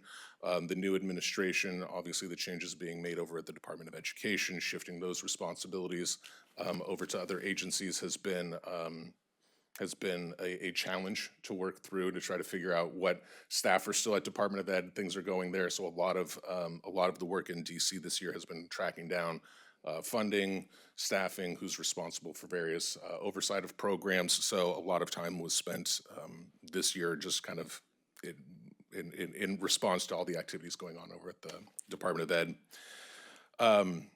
On the policy side, we did see the adoption of HR 1, the One Big Beautiful Bill, which had a number of provisions in it, including modifications to Pell Grants, the establishment of Workforce Pell, some other elements that impacted student loan repayment, debt forgiveness.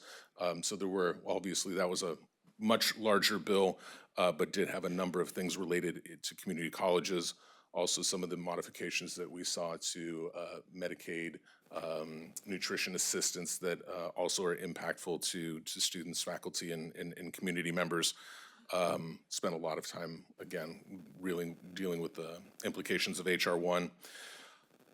Civil Rights Supreme Court, I don't think I need to go into much of all the legal activity that was going on, some of the notifications and lawsuits back and forth between the administration down to colleges, state in response to those, a lot of the judicial activity that took place this year and is still ongoing, and the impact that had. So obviously trying to work closely with delegations to let them know of the impacts on the ground and how all of those worked. As far as the work with the district, and largely, as was noted earlier, Joseph Mello, my colleague in our DC office, worked directly with the district, with the colleges to help develop and submit earmark requests on behalf of the Veteran Mental Health and Workforce Development Program at IVC. That project was selected by both senators and advanced for consideration of the Appropriations Committee. Unfortunately, that project was not included within the committee's write-up, which still is pending adoption. Number of different thoughts about that. I think the project was great. It was along the lines of what was looking to be funded within those programs. Unfortunately, the California senators just probably didn't get as many projects included within the LHHS bill as other folks. But again, we'll continue working, continue refining the projects, continue figuring out what the senators want, and also working where we can with the members on the House side. Advocacy trips, working with the ACCT National Summit Advocacy trips, student advocacy trips, again, continue to enjoy having folks out, look forward to doing that again. Support letters, working to help develop positions, communicate those positions, and then again, working to kind of keep everyone up to date on all of the various executive orders that were coming out of DC. Similarly, when we look forward to DC, there's going to be continue to do some themes that we saw on the state side. Obviously, the federal budget, we're currently in a position right now where Congress has approved a continuing resolution to fund most of the government through January 30th. I say most of because as part of the continuing resolution, 3 of the 12 appropriations bills were approved for full year. So we do have 3 full year bills, and we're waiting for 9 more. That will come due at the end of January. Assuming that those are able to be adopted on time, the Congress will then quickly pivot to FY27, establishing those appropriations priorities.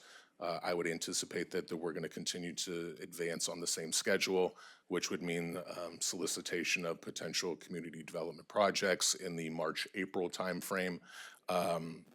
Of the 3 bills that were full year bills that were approved as part of the continuing resolution, the Ag bill did contain earmarks. We're optimistic that the other earmarkable bills that are up at the CR will contain earmarks, which bodes well for next year, continuing that process.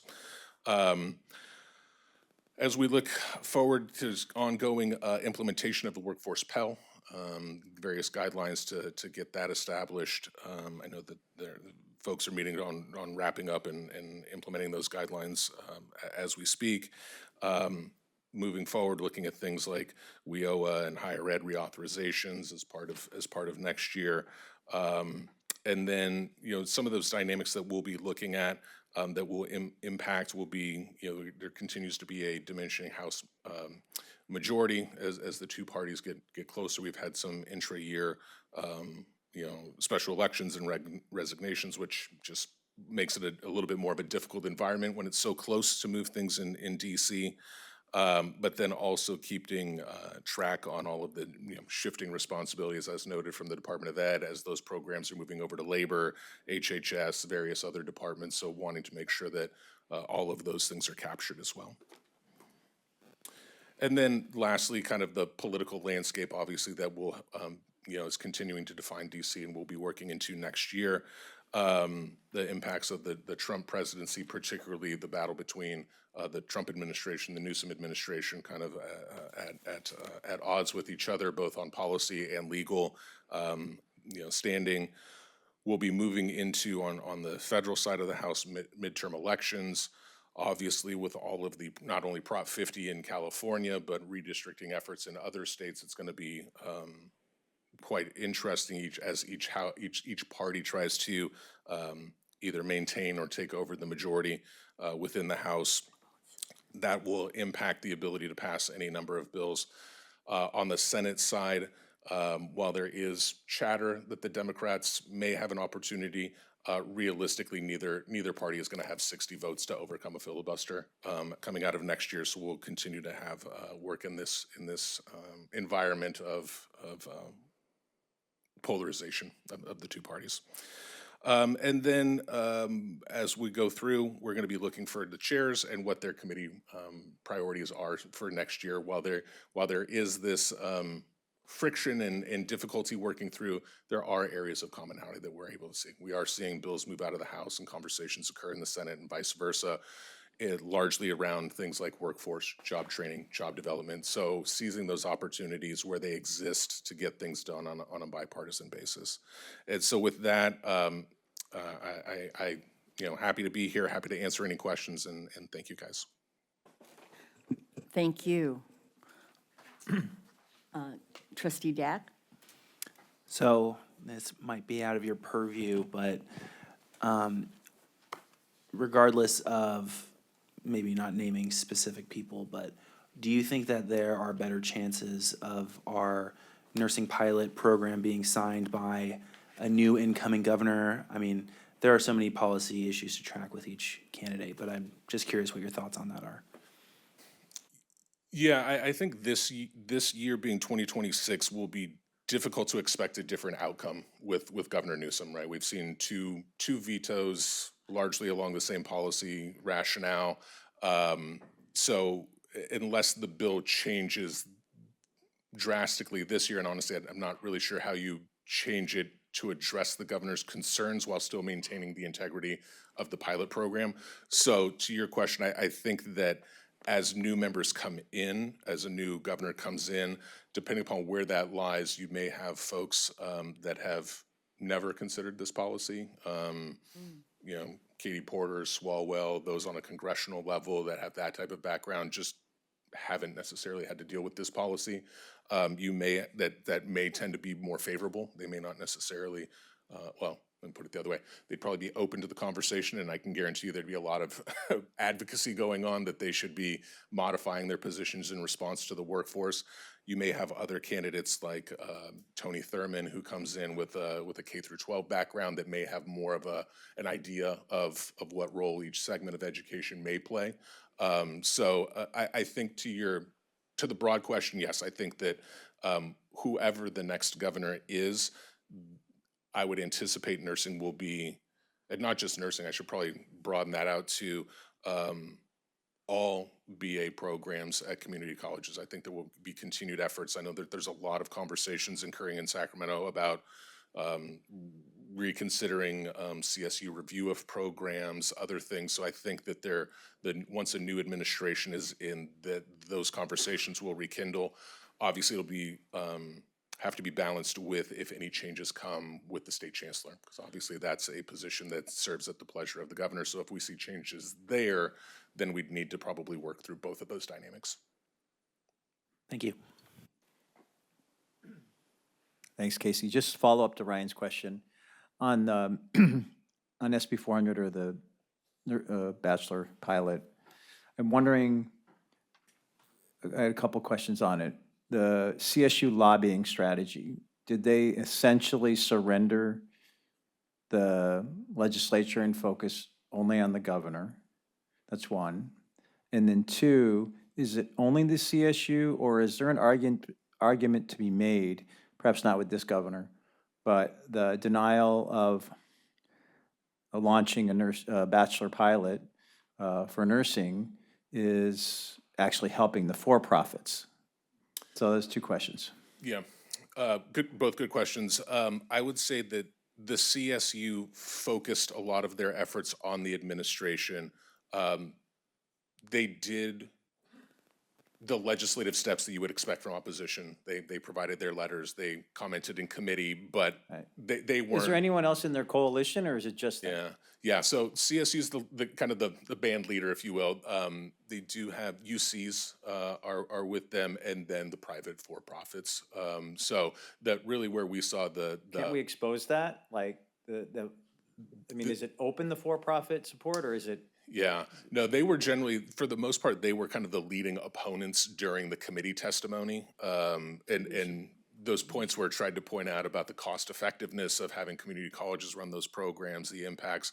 A lot of conversations this year about nursing placements, so and kind of the role that they play there, and how there might be some advantages within that process that community colleges don't have. So. I would think with the more populist governor administration, there's opportunities with that.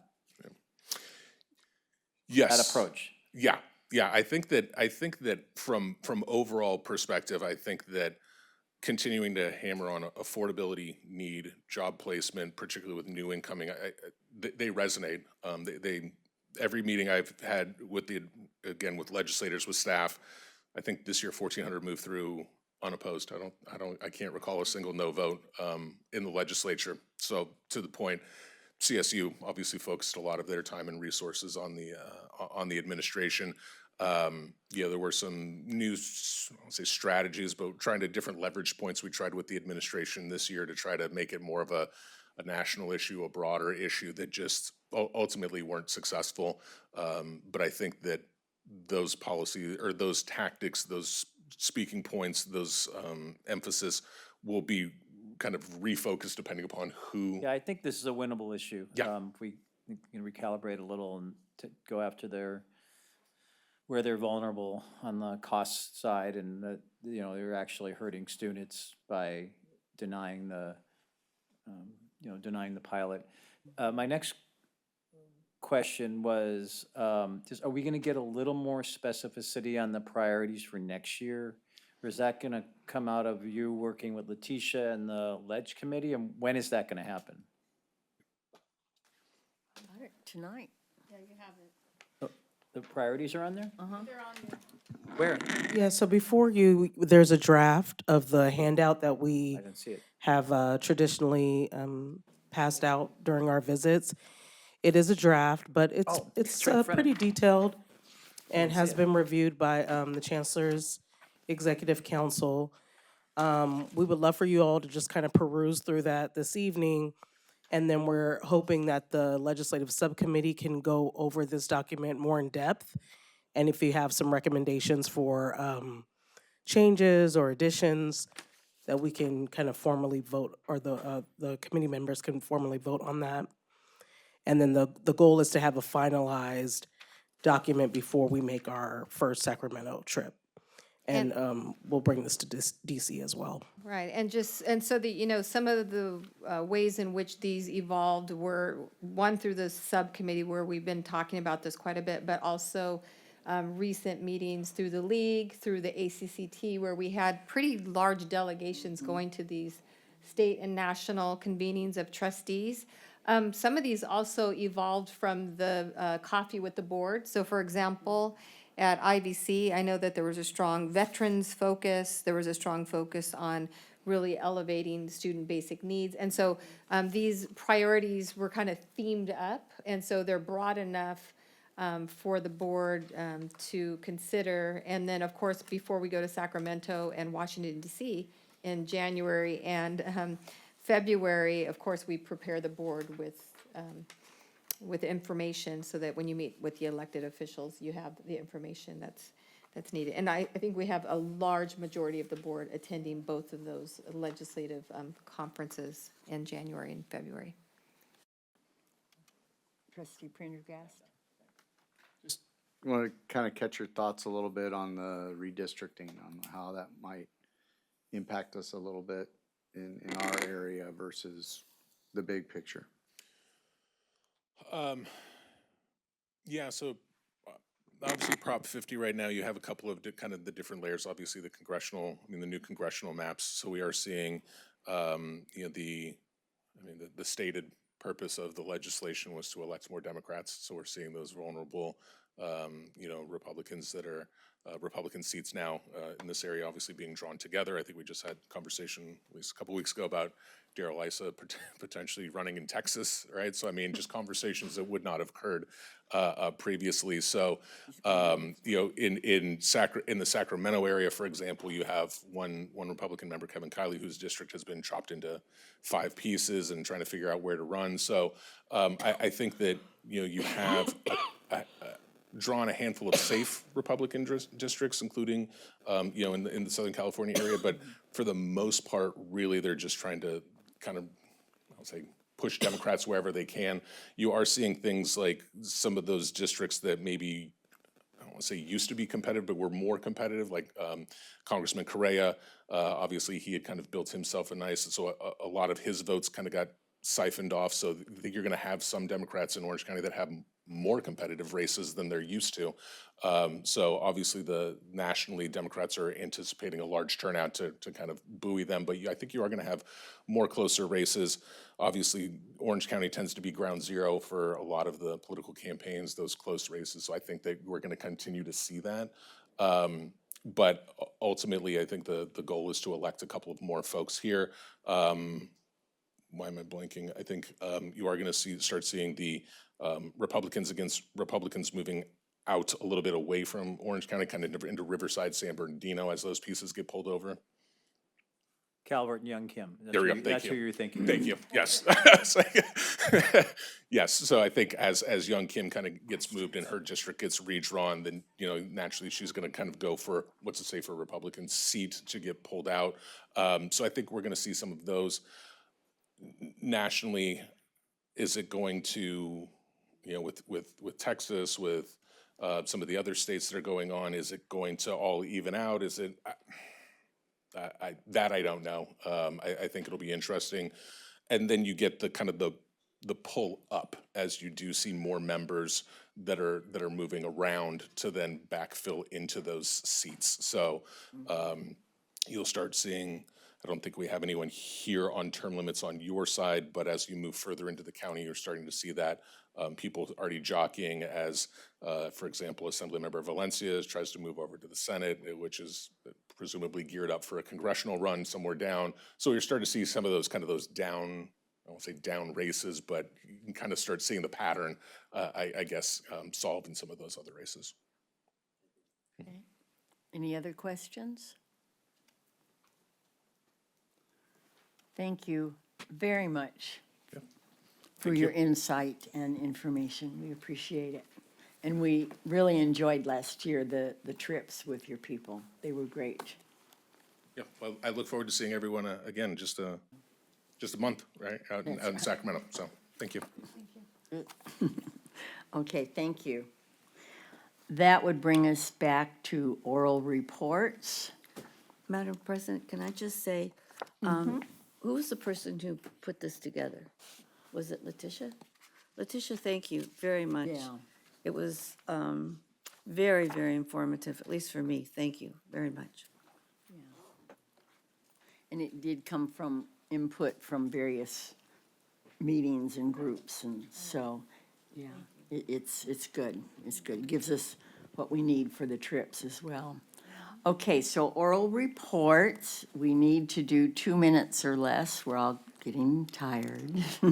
So. Can I make a we'll- suggestion? Yes, I'm sure sir. most people will ignore it, but given the, given the hour, if we could strive to be less than 1 minute, Yeah, okay?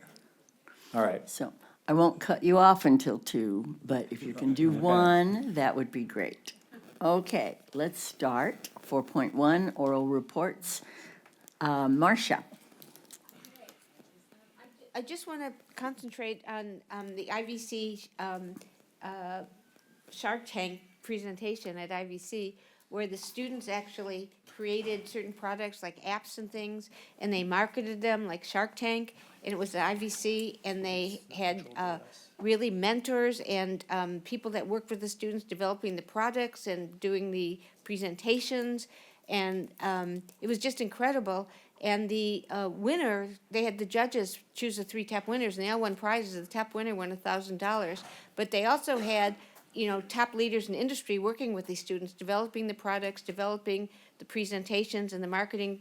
And 2 of the things that I thought I would purchase one was some fitness things that seemed really excellent, and another one was something that you could use an app to tell you exactly what the lights mean on your car when they go up on the dashboard and tell you what to do about it. So I thought these opportunities for our students are just incredible, and I really enjoyed it. So I'm just talking about that one thing I attended this month.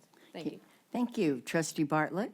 Thank you, Madam President. So since our last board meeting, I've had the pleasure of attending on November 18th on the Table of Thanks event at ATEP, where our masterful culinary students served an amazing curated lunch, showing off their incredible talents and highlighted just how important and impactful our culinary program is for students and setting them up for successful professions in the future.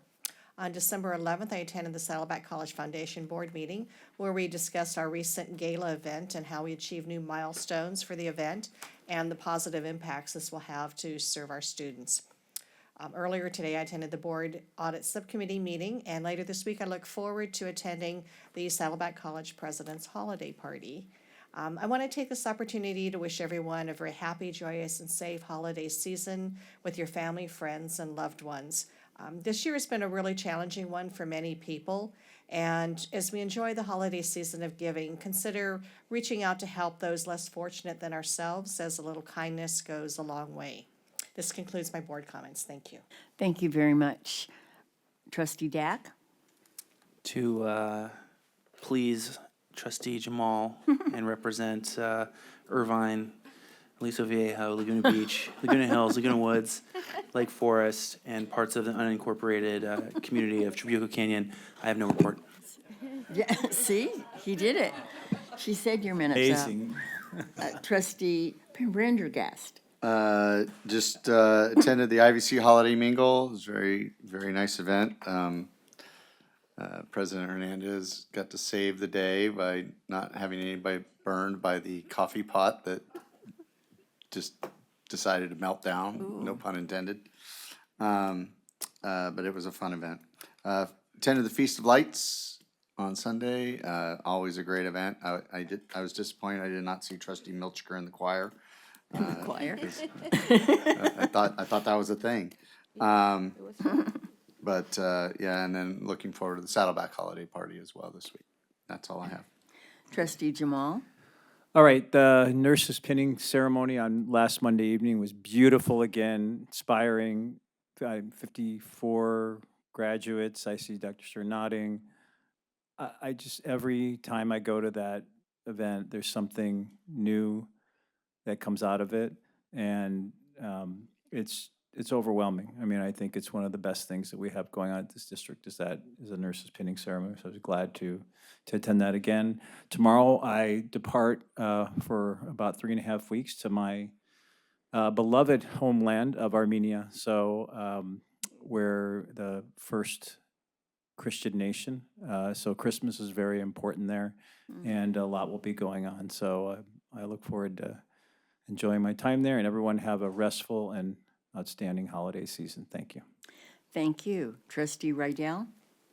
Many of the events that I attended have been mentioned, and I do want to say that the film about the Native Americans from IVC, I watched that through Zoom, and I was very, very impressed that someone took the time to put all of that together and that we supported it. And if we can do that again, I'd like to see more of that done. Also, the football game that we won that Saturday, what was it, November 29th? And how far did we go? Because I've been gone, I've been out of state. Did we play again in the national?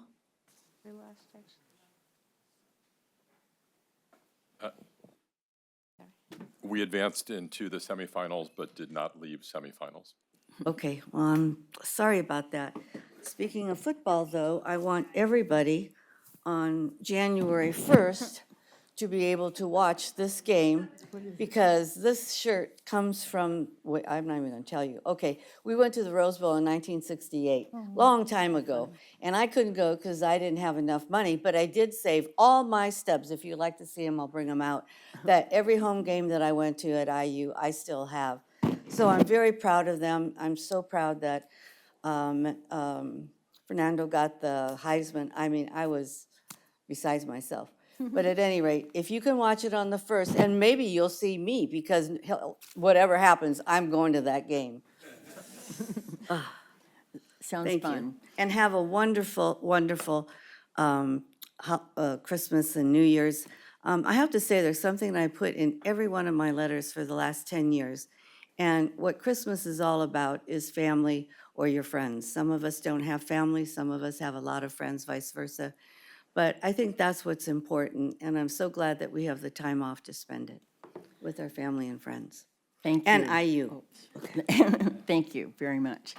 I just want to say that, very quickly, you've heard enough from me tonight, but I only want to say one thing, and that is that I went to the Adopt a Family, and you know, sometimes words and what you say and what you see is really different. And I often say when I'm talking about community college that it's not just about the student, it's about their whole family, it's about society, it's about all kinds of things.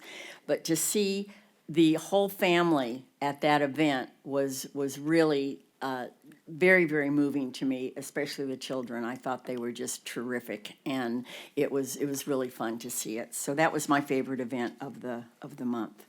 And I'm not going to forget this time, student Blake Leonard.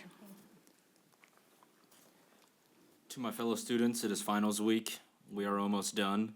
And then I want to give a shout out to Colin Williams, the veterans counselor. I got to go to Camp Pendleton with him this last month, where every Thursday he does the veteran outreach for all the active duty service members and their wives and family members to represent Saddleback and let them know this is a resource. I also want to say that there have been a lot of crazy things that have happened this month, from the National Guard soldiers in Washington, D.C., to the 2 service members that were killed in Syria, and then the unfortunate events at Brown University in Australia. I just want to remind everyone, don't let violence divide us, and that there is only one true God, and He loves you. That's all. Thank you very much. I think that our students have left probably to study for finals. That would be my guess there. So let's go to Frank Gonzalez, Saddleback Academic Senate. Thank you. I had quite a few things to say, but for the sake of time, Trustee Jamal, I just want to say thank you, Marcia, for all your years of service and all the things I've seen you at before. And I also want to include that I am also a member of 88.5 KSBR. Okay, thank you. College Academic Senate, Irvine Valley, Rebecca Beck. Marcia, thank you. Thank you for all the years of service. You have been an anchor to the district, and your student-centeredness is one that not many people can emulate, and our students are lucky to have had you for 40 years to speak for them, to be a role model, and for all of us, thank you.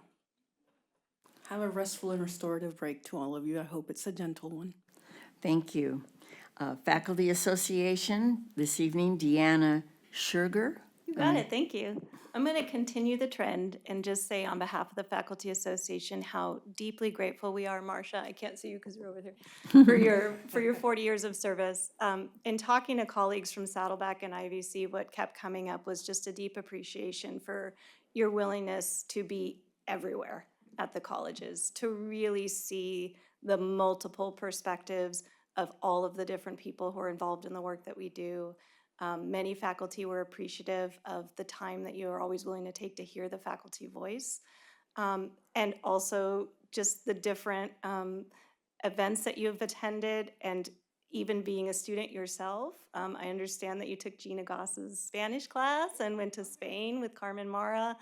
And so we just are so appreciative of everything that you've done for the district and so grateful for the work you continue to do. Thank you so much. Thank you. Irvine Valley College Classified Senate, Ace Kugiwa. Thank you very much. Good evening, everyone. And of course, congratulations to Trustee Mulchiker. And I still owe you photography because you bid at Foundation Awards last March. We still need to schedule that one. Just a quick report from Classified Senate. I just want to give a quick shout out to all the classified professionals who have done a lot of things for students this past November. Particularly tokens of thanks, we put up together 80 care packages for students that included grocery gift cards, notes of encouragement, but also we did restock the spot in collaboration with College Core and Basic Needs and brought together almost around 210 essential items to support students. Thank you. Thank you. Saddleback College Classified Senate, Violetta Zuhare. Hello, everybody. Good evening. Congratulations, Marcia. Thank you. We always enjoy seeing you at all our events. It's always a great time. Good evening, Chancellors Barnes and Board of Trustee members. My name is V. Zachary, and today I'm here on behalf of Georgina Martinez for Classified Senate. I will go as fast as I can. At the recent Classified Senate General Meeting, we had the honor of hosting Chancellor Barnes for a chat asking what qualities Classified would like to see in the next president. Always a pleasure. We look forward to bringing Chancellor Barnes back to meet with the classified professionals next semester. Caring Campus also hosted their last event of the semester, a guided tour of ATAS building and composing cards recognizing our colleagues for all their hard work. This event promoted three of our Caring Campus behavior commitments, the 10-foot rule, cross-department awareness, and warm referrals. We look forward to hosting more events in the upcoming semester. Classified Senate officially moved their general meetings to once a month to better align with IVC's schedule and to give Classified the needed time to adjust to the new banner system. As you know, that this has been a trying transition, and we would like to publicly thank all the classified professionals in our admissions and records for their tireless efforts in helping students register, including Seppi Shiraz, Griselda Heredia, Andrea Metcalf, Donna Powell, Dustin Tran, Emily Garcia, Kim Rizvani, Brian Flores, Karen Molina Gallardo, Ariana Winston, Erica Semenik, Dylan Curiel, Hidayah Niazi, Maitrong, Evelia Ramirez, Julia Cho, and Vanessa Miramontes. Thank you, Classified and board members, for your dedication. Thank you. California School Employees Association, Desiree Ortiz. Thank you so much. I will try to go quick too, but I probably will use 2 minutes. Marcia, thank you for leading not only with your heart, giving us your heart, and showing us your heart. I'm truly honored to be able to lead with you, and thank you for all you do. As we come to the end of the year and hopefully find time to be with our loved ones, I want to thank you for the care and support you have shown our classified professionals throughout the year. I especially want to thank you for the 2 additional days you have given them in recognition of all they have gone through with this banner transition. Our classified professionals have always shown up for our students, for each other, for our campuses, and our district. They demonstrate their care and commitment in everything they do, and this transition to banner has been particularly a challenging one. Thank you for hearing them, seeing them, and honoring their work. By giving them this time to unwind and truly enjoy a full 2 weeks, you are showing them that their well-being matters. I want to thank each of you in this room for the support and care you show our classified professionals, as we have seen in the recent events. Love and compassion on our campuses and in our district are needed now more than ever, and I'm grateful to all of you for embodying that. Happy holidays, and may you and your loved ones be happy, healthy, and safe in the new year. Thank you. Thank you so much. This evening, we welcome someone from the Police Officers Association, Lance Christensen. Yes, thank you on behalf of the POA. There we go.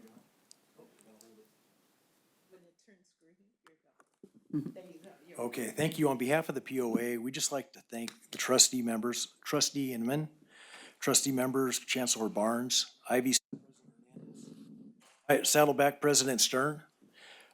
We want to extend our gratitude. This thing keeps cutting out. There we go. We want to extend our sincere gratitude to Vice Chancellor Cindy Viscachill and also Karen Dubert, Human Resources. These folks pick up the phone in the middle of the night for us. You know, it really means a lot. Their teamwork and their vital support with our contract and just our routine operational developments. We recognize the challenges that you've navigated for us, especially with the banner system transition. And we deeply appreciate your continued commitment and compassion for the students and it's our compassionate, student-centered campus for your work ensuring our students receive essential support, including the most recent transportation issues, which we're working through, with care and dignity. Thank you for your patience, your partnership, your professionalism. And just a little safety tip, you know, as we head into winter break, we wish you guys joy and rest and safe travels. And just stay vigilant in large crowds. You know, happy holidays. Thank you so much. Okay, that concludes oral reports. Number 5 is public hearings, and there are none. Number 6, resolutions, we already did. Number 7, Board of Trustees and the Chancellor, the CCCT Board election. Do you have something on that? No, so what this is, it's the California Community College Trustee Board election. So basically nominations are now open. Should our board wish to nominate anyone on our board to run for the CCCT board. One thing to note is that for 2026, there are 9 seats up for reelection and which includes 8 incumbents. Yeah. It's gonna be tough. Right. Chancellor, are you finished? Yes. So, Madam President? Yes, sir. Did we nominate someone last year? I don't think so. No, we did not? No, Anyone like we to do didn't, last year we did not, no, I thought we did. Okay. not last Yeah, year. we've not had a good, Marcia and I gave up. we haven't had I a gave up. successful I threw track the- record. threw the No. towel in. I thought you ran Carolyn. I tried it twice, Yeah. and I didn't get it either. Our district has never had a person on the CCCT board, but this year's gonna be tough with only one opening. So, Yeah. You know, So I guess it's a pass? I think does it's a anybody like to pass. try? I don't wanna try it. Unless someone would like to try it. With all that negativity, I'm sure. Sorry. We're encouraging. It'd be good to have someone on Perhaps the board next at year. some point. It would be good. Yeah, perhaps next year. Not me or TJ. Okay, Yeah. okay, so we've done 8. The next, number 9, is the consent calendar. Are there any pulls on the consent calendar?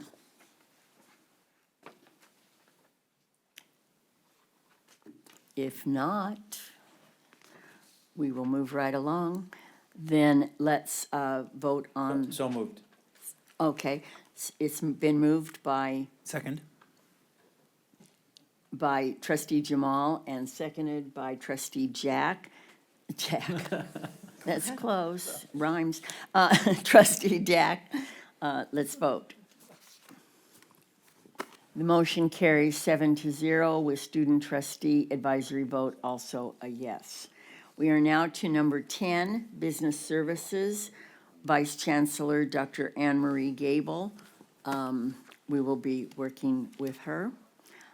Number 10.1, declaring the license for the radio broadcasting equipment, towers, et cetera. I think you've all read it. Is there a motion? You need a motion. I'll move the item. Okay, trustee Dack, is there a second? Okay, without a second, it would die. Is that fine with you all? Okay, no second. But I think it's 10.1, it's the KSBR. 10.1. I would advocate for a second, I just so think that we we can have have to have a discussion second. Yeah, of just the for item. discussion. I'll second it. Okay, it has been moved by trustee Dack and seconded by trustee Prendergast, is that right? Okay, as you know, we had comments, et cetera. So who would like to start the discussion? Well, I mean, not necessarily discussion, but more question. Yes. I'd like to get more info. I mean, there's what we read, and then there's what we've heard, and there seems to be a disconnect between what we're understanding about this, and I really want to try and get a full picture. Are we able to hear from Dr. Stern with regard to more background on this, and then perhaps like discussions at the college level? Sure. So I'll ask, while I'm starting this, I'll ask Vice President Bo Kumamoto to head toward the podium to discuss programming issues, because I think if there's a discrepancy between what you've seen from us and what you heard tonight, there might be some confusion about what programming is. So first of all, there is no radio program. We don't offer any credentials in radio. We have a CTVR AS degree that allows radio specialization. 3 students took that radio specialization in the last year of record. It requires a class that currently enrolls 8 to 10 students per term and is in jeopardy, but has nothing to do with the sale of the signal, the surplusing of the signal. Indeed, what we continue to do without the KSBR signal is transmit on a URL-based, on a digital-based radio station, so that all of the content that we still teach to some degree can still be done and practiced and transmitted through the digital station, not KSBR, which would be surplused as part of this agreement potentially with CSUN. On the fiscal side, the math is very straightforward.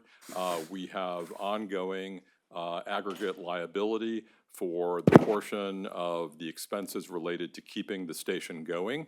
Mostly that sits at CSUN. We still have to do our own maintenance of the FCC contract and compliance, which requires legal fees as well as some staffing, as you heard tonight.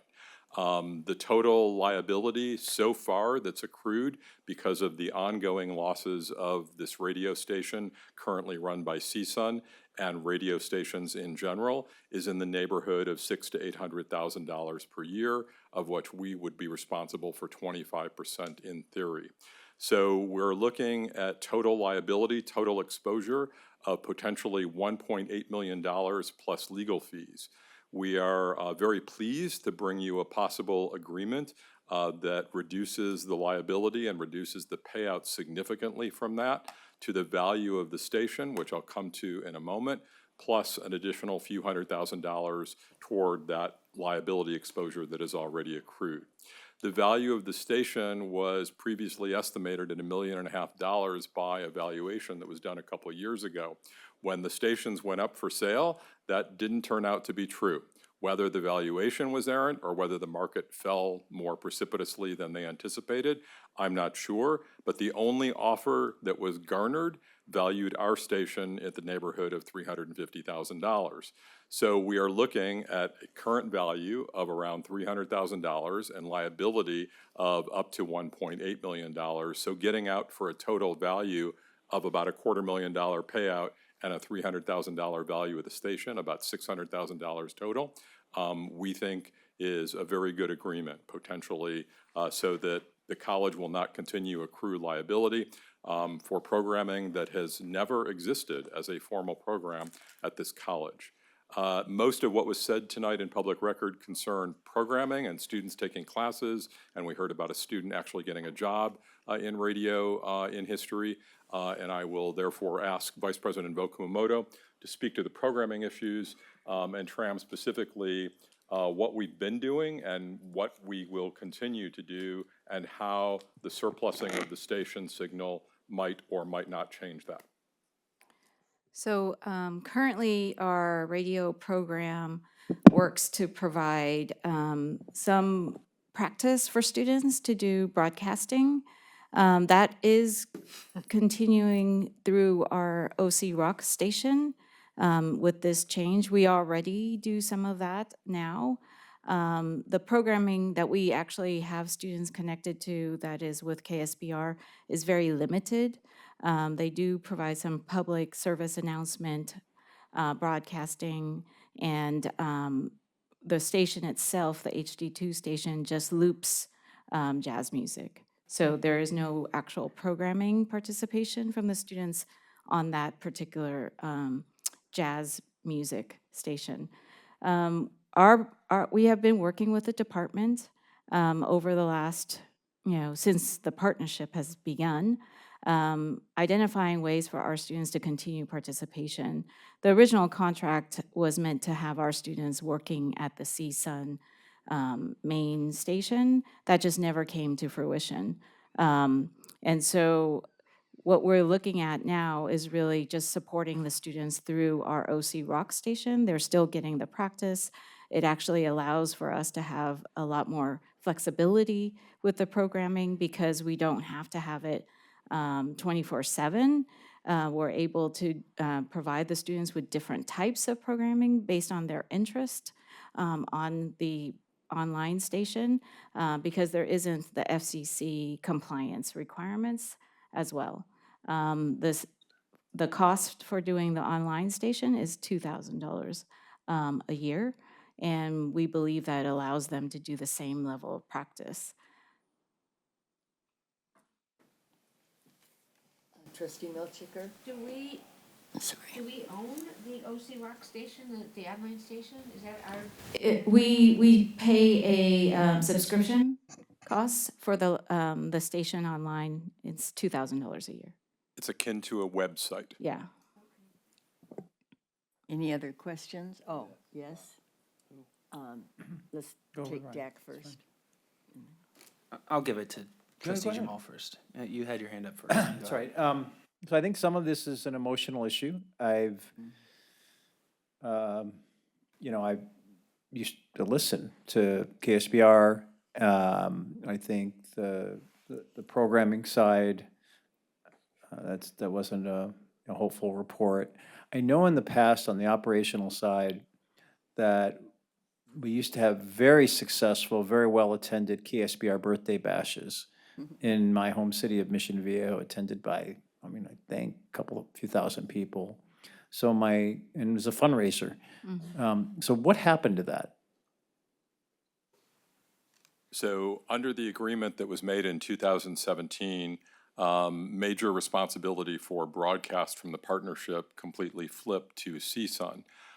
When I came on board in 2019, we were looking at a deficit, and at the time, we were producing some content and maybe doing some fundraising. Trustee Jamal, I don't remember, but we laid off the 2 full-time employees that were producing about a half hour of content per day for a news program.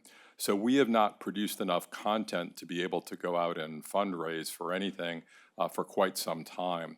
As for CSUN itself, it has certainly tried fundraising. It is a public station, and it does do some fundraising. There are members, but it has come nowhere close to the fundraising it needs. When I spoke of an operating deficit of $600,000 to $800,000 per year, I mean net of the revenue it's able to raise. Those are the ongoing budget deficits that it's running. So fundraising in public radio, even for very big NPR stations, for instance, has really dwindled and is really struggling. LAist, the station owned by PCC, is currently running a $4 to $5 million deficit per year and is dipping into its reserves each year to stay alive. So we do not have that kind of problem yet, but the FCC compliance that Vice President Vo Kumamoto referred to would require us, if we do not have agreement on this separation agreement and surplusing, to maintain 24 hours a day, 7 days a week programming under the FCC, which we are incapable of doing. So we would ultimately run the risk of losing the FCC license that we're currently evaluating in this exchange to CSUN. Did we have, I remember this issue came up 2 or 3 years ago. Did we have a task force that convened to consider ideas for programs, programmatic options for the station? I think the combination with CSUN, frankly, was inherently doomed to fail. I didn't see it as being a successful joint venture.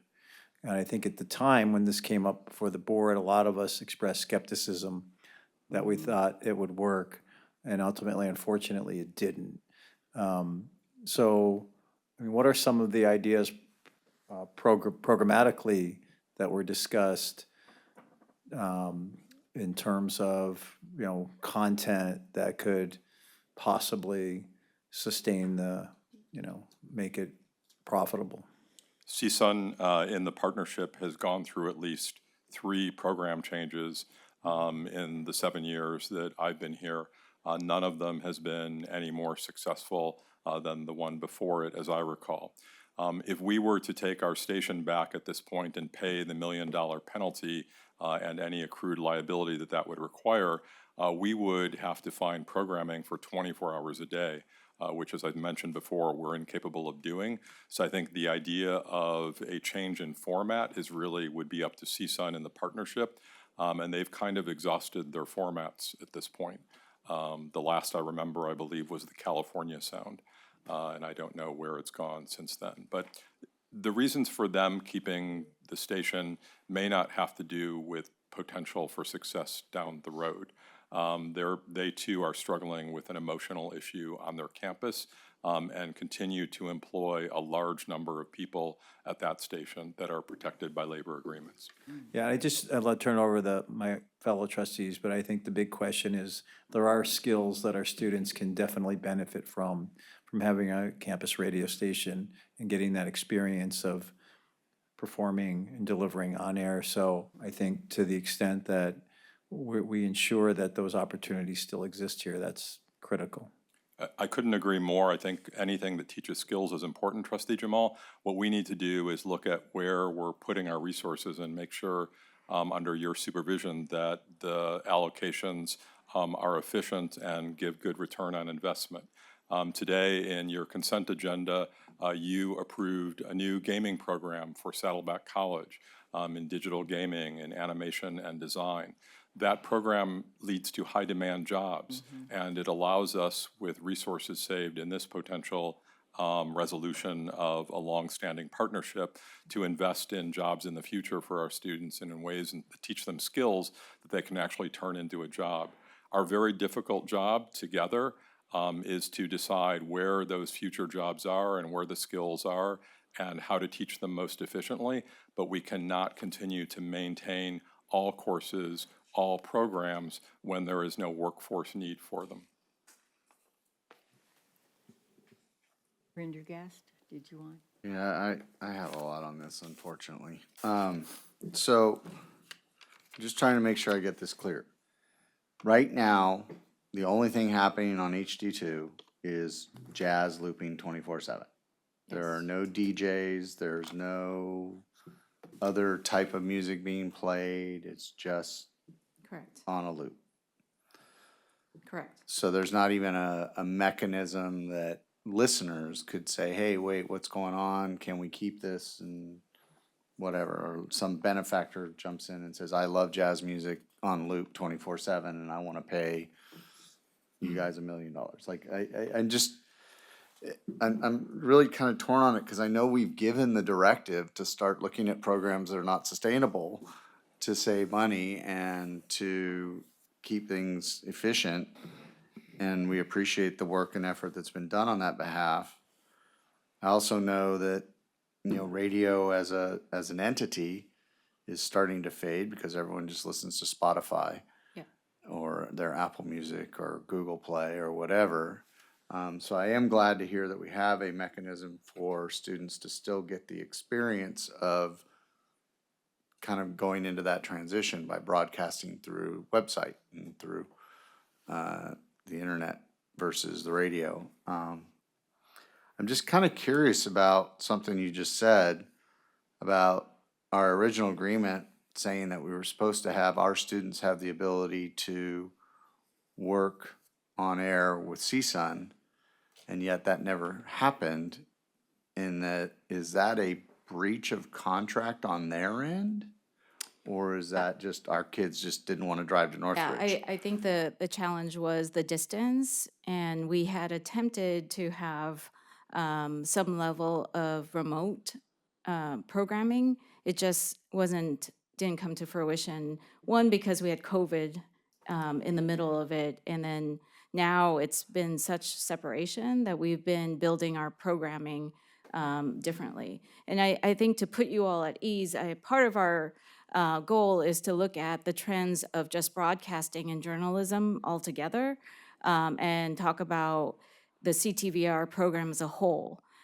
We do believe that our program is very strong, and even though it's just a radio specialization, that along with that specialization, our students are getting exposure to broadcasting and journalism and other means of communications through video and voice. So we believe that the program itself is much more comprehensive, is preparing students for multiple modalities of expressing themselves through broadcasting. So I believe it's not pinning them to just one area with our current program structure. Our studios are phenomenal. The students are still going to have access to that.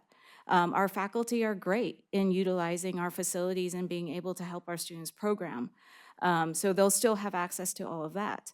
I think the challenge for us as we move in this new direction is if we look at opportunities beyond streaming, what else can we connect to? I know that we've looked at other maybe smaller entities around us in the community that our students would then be able to do actual internships and work outside of us. And I think that would be actually providing them with additional opportunities beyond what we have already.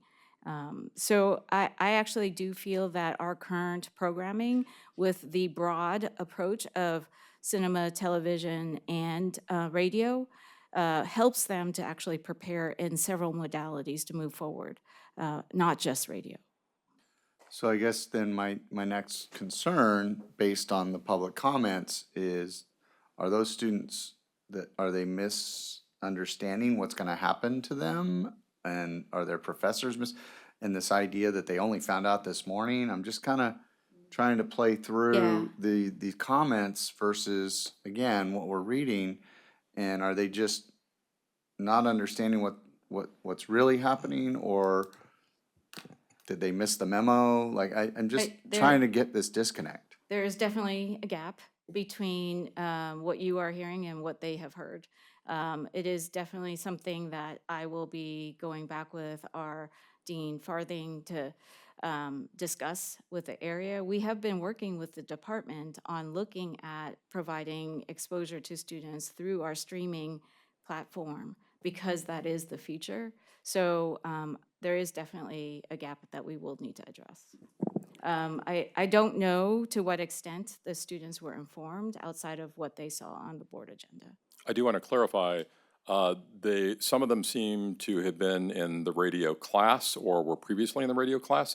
This does not affect the radio class. The radio class is simply going to use OC Rock. It will not use the HD2 station. We would not have that cell signal. We would not have that signal available. So the class itself may have issues because of under-enrollment, but this has nothing to do with that. Right. And the class actually has been using OC Rock too. It's not that that's new to them. Okay. So there's a disconnect between what they're understanding this item to mean versus the reality of what it means. Or things may not have been explained to them in a way that we would agree with. And so a vote yes on this by us, that will be addressed? Yes. Like, yes. That's Yes. okay. Yes. Because I am concerned. And then I'm not really 100% clear on what are we talking about, like, we have physical towers here that are going to get taken down and sent off to Northridge, or are we just purely just cutting off the license and those structures are going to sit there until someone decides they want to use them again? The latter. The latter. Okay. All right. That's Our all I have. towers are actually also leased, and so I think part of this would be they would have access to take over. Does that mean CSUN, like the H2 goes away and it just becomes HD1 and we'll start hearing CSUN farther down? Well, you certainly wouldn't hear it any further down than you hear it now because the partnership Already broadened it. gave them Yeah, our signal. Got it. All right. Did you have more? Mr. Dack? Okay, I've got a couple questions here. I'll just first share that one of my first experiences on Saddleback's campus was visiting the KSBR studio. So it is, I think I was in Cub Scouts, probably like 10 years old, something like that. So, and I did listen to it when I was a 10-year-old, just listen to jazz. I don't know. It's a very interesting experience. But, you know, that had kind of, I wouldn't say it's a big part of my life, but it did make me interested in radio to the point where when I was at UCI, I was a DJ at KUCI. And I guess some of my questions, and again, it's not your job to know what KUCI's model is, but if you do have any insight on this, I would love to hear, like, how is what KSBR does and what Saddleback's role in that is different from KUCI? Because my understanding at KUCI is they also need to maintain programming 24 hours a day, but they have a very extensive sort of model for that. If you're a student, you don't have to pay a fee, and you can get blocks of 30 minutes if it's public affairs, which is needed for their FCC license, or you could do any sort of genre of music you want to do for a 2-hour block. And I was lucky enough to get the 4 a.m. block on Friday mornings once a week. So I'm just curious, is that something that if we're having trouble getting DJs or programming where we could open it up to the wider community where, hey, you want to spend $100, $200, whatever dollars per semester and have your own radio show? I'm trying to figure out what this is, and I apologize, I'm not an FCC licensing expert. Nor am I. However, I don't know enough about the UCI radio station. What I do know a bit about is the CSUN radio station, and it's losing $600,000 to $800,000 net per year in trying to operate it to actually do programming for students. The other thing I know a little bit about is the intersection between workforce demand and student enrollment. Computer science is currently down at our college, and I'm guessing IVC, by over 20%. That's happened because just in the last year, the entry jobs in software development and early coding have almost disappeared. So very quickly, we're seeing a fall in student demand in response to the fall in workforce demand. When we look at the students currently taking the radio class and doing the radio specialization, it's a handful. And I would suggest to you, Trustee Dack, that may be because the workforce demand for jobs in radio is not good, and it would be highly difficult for us to run a station and program it 24 hours a day, even if it was very low cost for students, because I don't think there are enough students who want to do it anymore, simply because the workforce demand is not high enough. And I very much appreciate that both you and Trustee Jamal have raised a side question, which is what are the skills that could be gleaned from that that might be attractive to students? But I would suggest to you that the skills can be earned in other ways, through speech and communication classes, through debate and forensics, through podcasting, through our social media and entrepreneurship classes, in lots of ways outside of radio.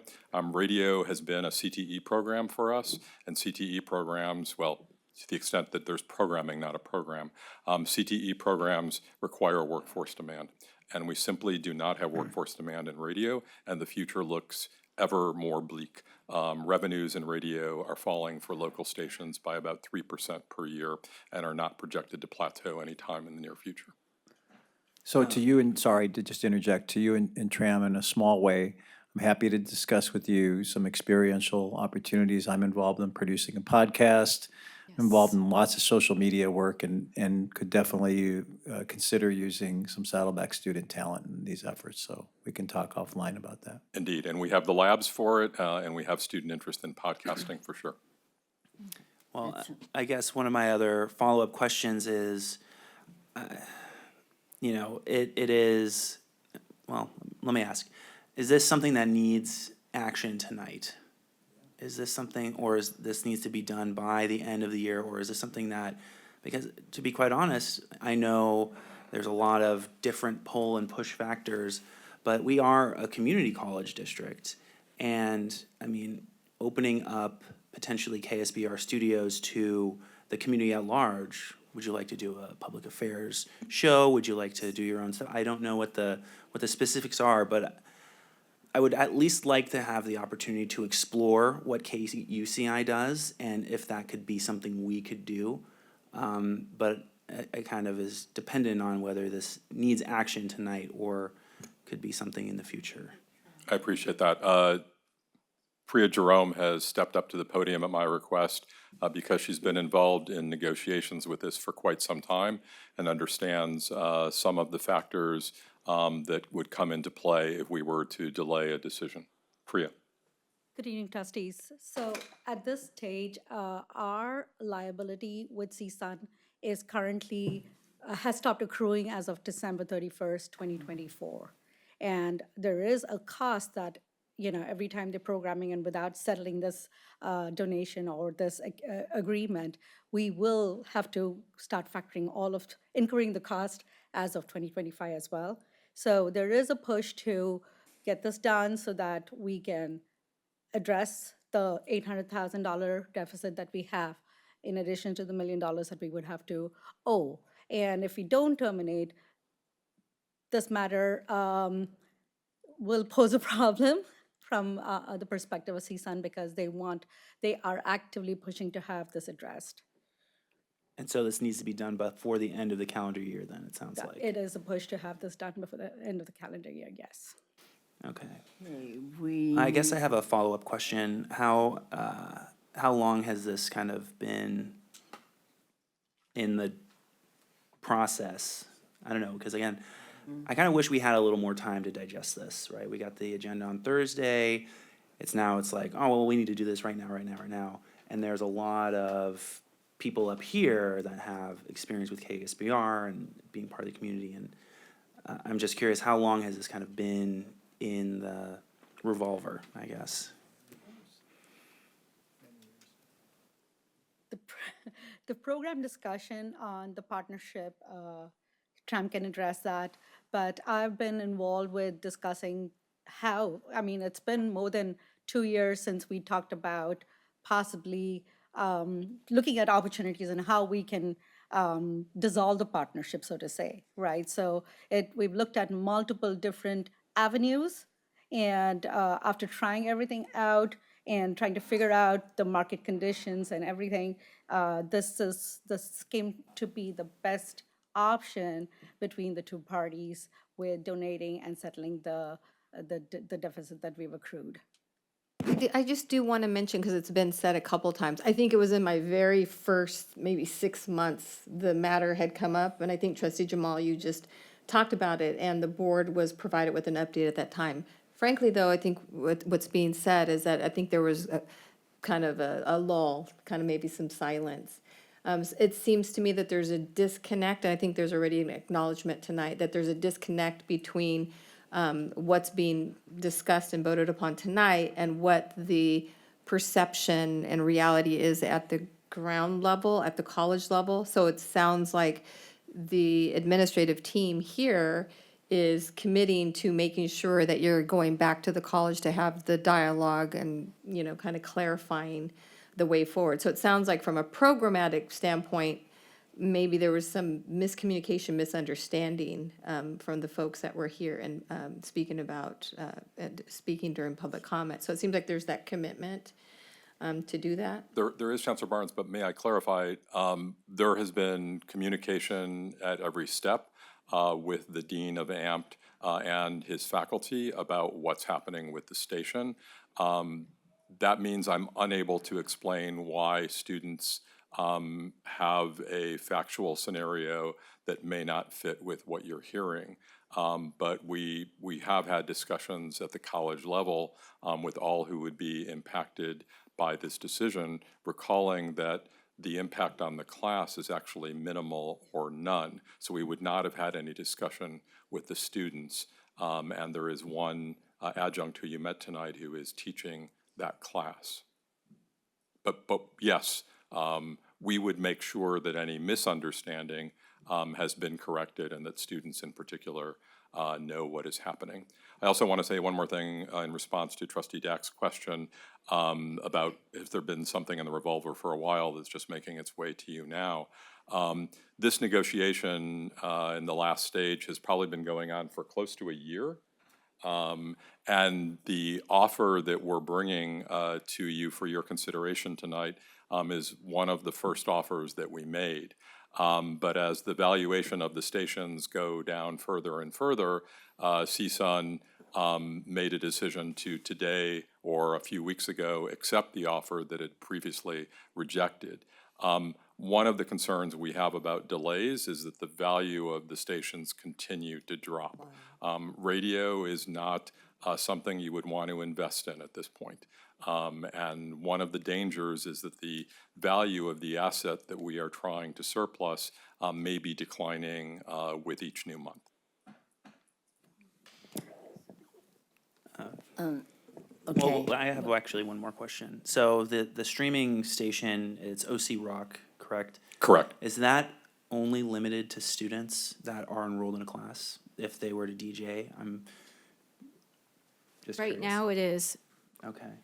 And what does that programming look like? I mean, I think we've mentioned like what, 10 to 16 students at all? So It's a very flexible programming that they're able to provide production for and then play on air or live. okay.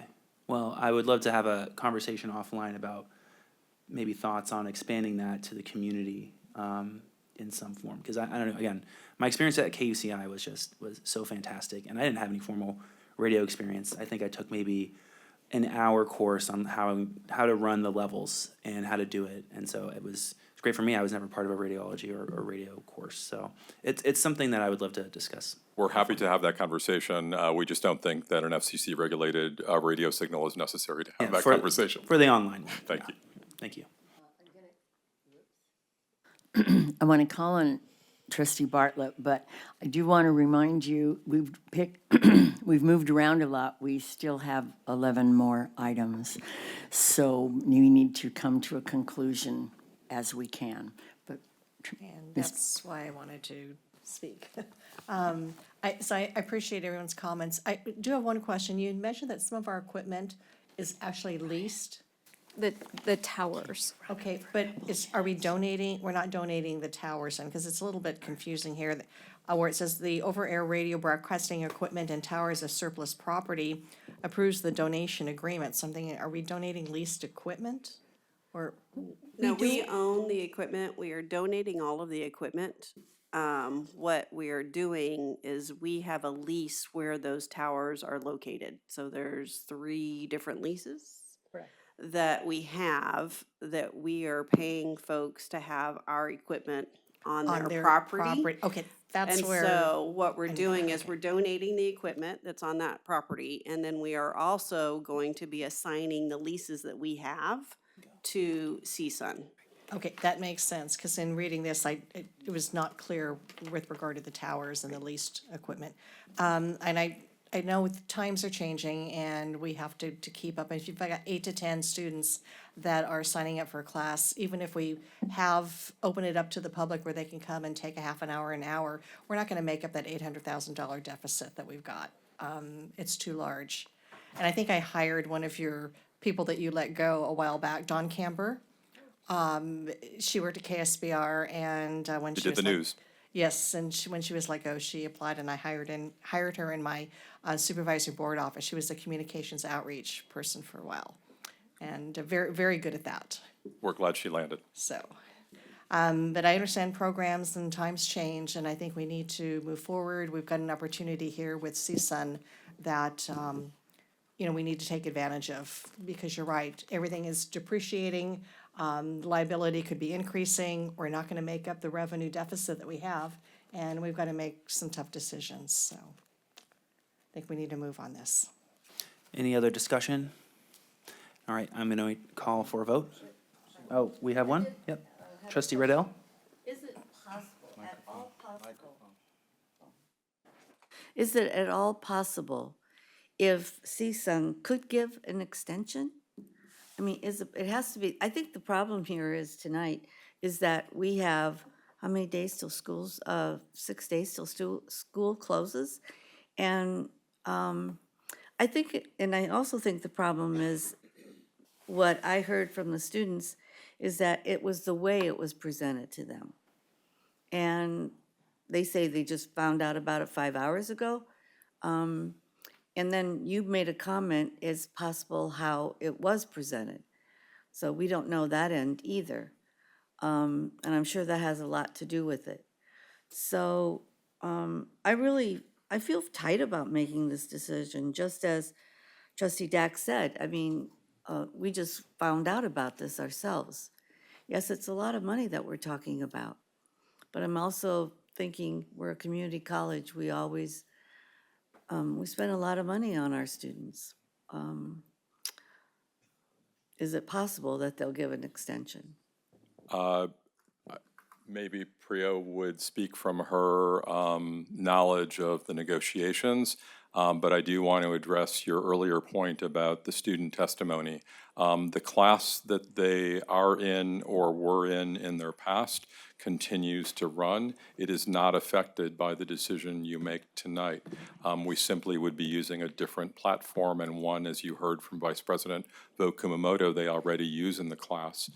So I don't know where they got the impression that the course was in jeopardy, unless it's because of low enrollment, which is a completely separate issue than the platform they use to stream their content. Priya, could you speak to the risks and potential for getting an extension on the negotiation?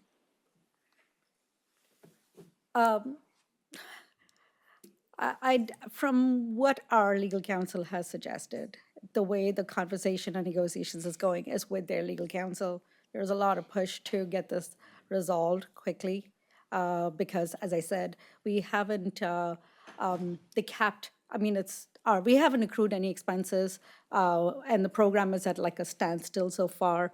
There will be, it pretty much reopens the negotiations of this contract if we don't get this approved.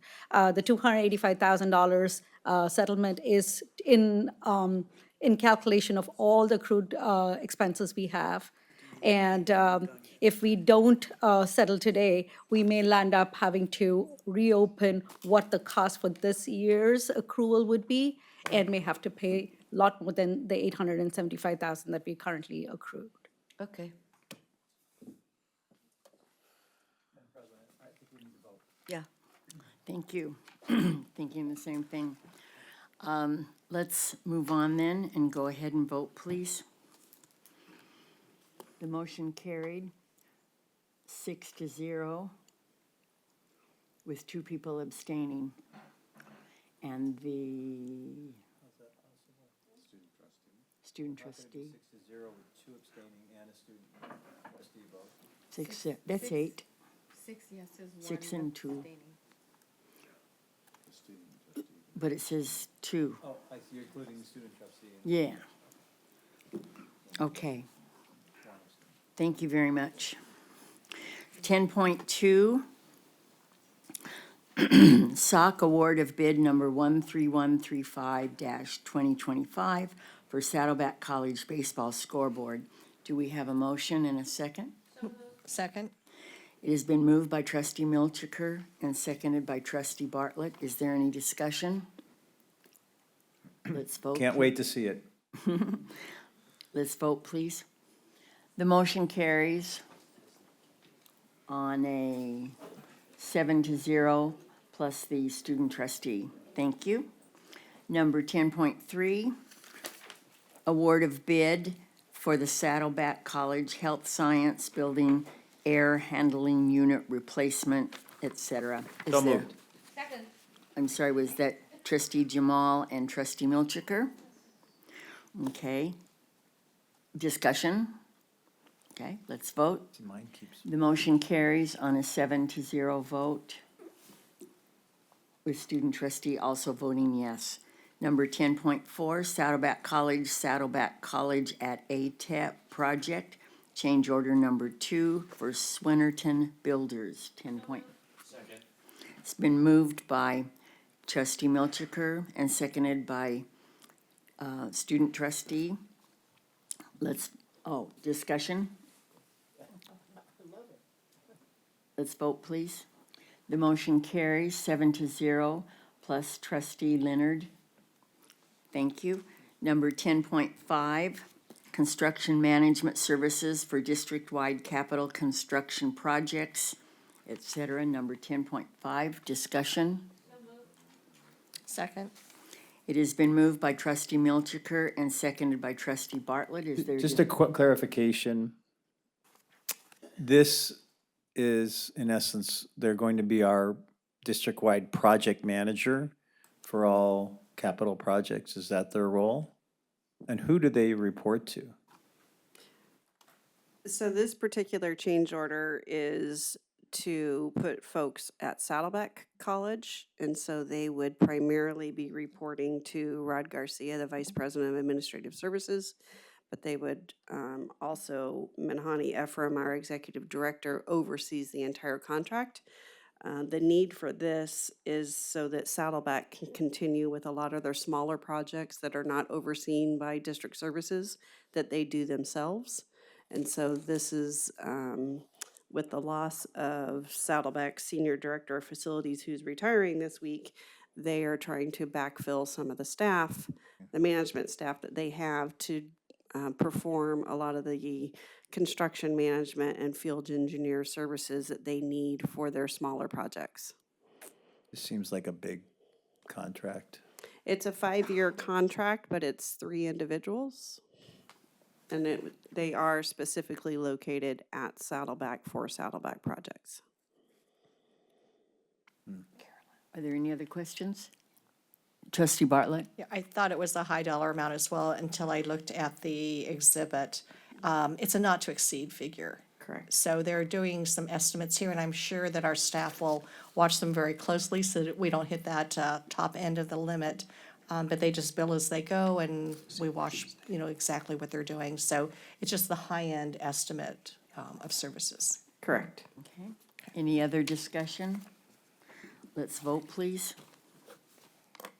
The motion carries 7-0 plus trustee Leonard. 10.6, award of master information technology consultant services agreement for 13 technology solutions. 10.6, discussion. Second. It has been moved by trustee Milchiker and seconded by trustee Bartlett. Is there discussion? If not, let's vote, please. Okay. Motion carries 7-0 plus trustee Leonard. 10.7, award of professional service agreements for work orders for marketing consultant services, 25th hour communications. 10.7, discussion.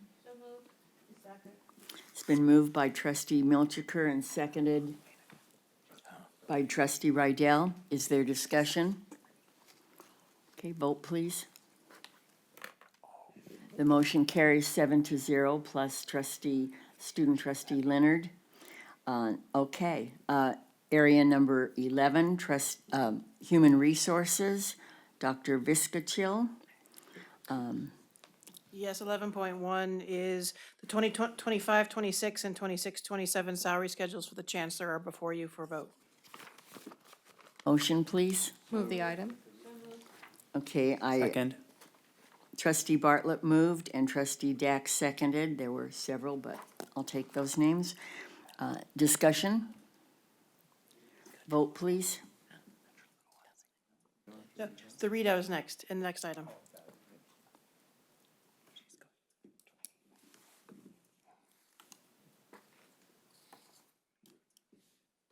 The vote, the motion carries on 7-0 vote. Number 11.2. Okay, here goes the readout. Trustee Prendergast? First position is Chancellor, Dr. Juliana Barnes. Contract dates July 1st, 2025 through June 30th, 2029. Range 1, step 1. Annual salary $431,172. 2, Dean of Liberal Arts, Dr. Brooke Bowie. Contract dates July 1st, 26 through June 30th, 2028. 11.2. Range 22, step 9, $299,532 is the annual salary. Next position is Dean of Kinesiology Athletics and Director of Athletics, Mr. Daniel Kloss. Contract dates June 1st, 2026 through June 30th, 2029. 22 and 9 are the range and step, annual salary $299,532. Director Disabled Student Programs and Services, Miss Laura Chakowski, dates July 1st, 2026 through June 30, 2028. Range 17, step 5, annual salary $192,540. Position Director of Adult Education, it's a categorical position. Employee name, Sue Donaldson. Contract dates July 1st, 2026 through June 30, 2028. Range 17, step 8, annual salary $222,864. Director, Disabled Student Services and Programs, Miss Maria Ewell. Contract dates July 1st, 2026 through June 30, 2028. Range 17, step 9, annual salary $239,012. Position Dean Counseling Services, Dr. Angel Hernandez. Contract dates June 1st, 2026 through June 30, 2028. Range 22, step 8, annual salary $285,264. Position Irvine Valley College President, Dr. John Hernandez. Contract dates July 1st, 2026 through June 30, 2029. Range 27, step 9, annual salary $390,192. Dean Economic and Workforce Advancement, Mr. John Jaramillo. Contract dates July 1st, 2026 through June 30, 2029. Range 22, step 9, annual salary $299,532. Dr. Martha McDonald, Vice President of Student Services. Contract dates July 1st, 2026 through June 30, 2029. Range 25, step 9, annual salary $350,268. Vice President Instruction, Dr. Edmund Rick Miranda. Contract dates July 1st, 2026 through June 30, 2029. Range 25, step 9, annual salary $350,268. Position Dean, Science, Technology, Engineering, Math, Mr. Art Nita. Contract dates July 1st, 2026 through June 30, 2028. Range 22, step 9, annual salary $299,532. Position Assistant Dean, Division Director, Emeritus Institute, Dr. Dan Priedel. Contract dates July 1st, 2026 through June 30, 2029. Range 20, step 9, annual salary $269,820. Position Dean Counseling Services, Dr. Penelope Scaff. Contract dates June 1st, 2026 through June 30, 2029. Range 22, step 9, annual salary $299,532. And Director Health and Wellness Center, Ms. Ruby Villa Vicencio. Contract dates July 1st, 2026 through June 30, 2028. Range 18, step 8, annual salary $233,676. Thank you. Is there a motion? Move the item. It's been moved by trustee Bartlett, seconded by trustee Milchiker. Is there discussion? That was a lot of names. Read fast. Vote, please. The motion carries 7-0. 11.3, classified personnel actions. No changes. No changes. Is there a motion? So moved. Second? I'm sorry, I didn't hear the move. I moved it. It's moved by trustee Jamal and seconded by trustee Milchiker. Discussion? Let's vote, please. The motion carries 7-0. 11.4, Police Officers Association, tentative agreement, Article 6. Might be the first time POA is in the room to have you approve something. So I want to thank POA for this one, and the board can vote. I'm gonna move this item. It has been moved by trustee Dack and seconded by trustee Prendergast. Discussion? Thank you for being here. Let's vote, please. The motion carries 7-0. 11.5, California School Employees Association, tentative agreement. A motion, please. I'm gonna move the item. Second? It has been moved by trustee Dack, seconded by trustee Bartlett. Discussion? Let's vote, please. The motion carries 7-0. Number 12, Educational and Technology Services, Vice Chancellor Dr. Chris McDonald. So moved. There's nothing there. We didn't do, That's just sorry. information items. 13.1, staff response to public comment. 13.2, facilities plan status report. 13.3, monthly financial status report. 13.4, Saddleback College and Irvine Valley College speakers. Let's go to 14, please. And our reports. Let's start with Chancellor Barnes. Grateful, thankful, hopeful. Happy holidays, everyone. That's it? That was really concise. Yay, that's fabulous, excellent report. Didn't list all the cities the college district has. 27 of them or something. Okay, by IBC President, Dr. Hernandez. No report. Happy holidays. Saddleback President, Dr. Stern. Oh, I'm going to ruin it. From the great people of Laguna Niguel and Los Angeles now. I do feel compelled to say something. Thank you, Student Trustee Leonard, for speaking of the 3 incidents of violence that have occurred in the last month, including the incident at Brown University in Rhode Island on Saturday. But we would be remiss if leaving the night without also mentioning the 15 innocent people killed at Bondi Beach in Australia this weekend from what appears now to be ISIS-connected terrorists with strong anti-Semitic feelings. So my hope for 2026 is that we meet an end to hate and violence.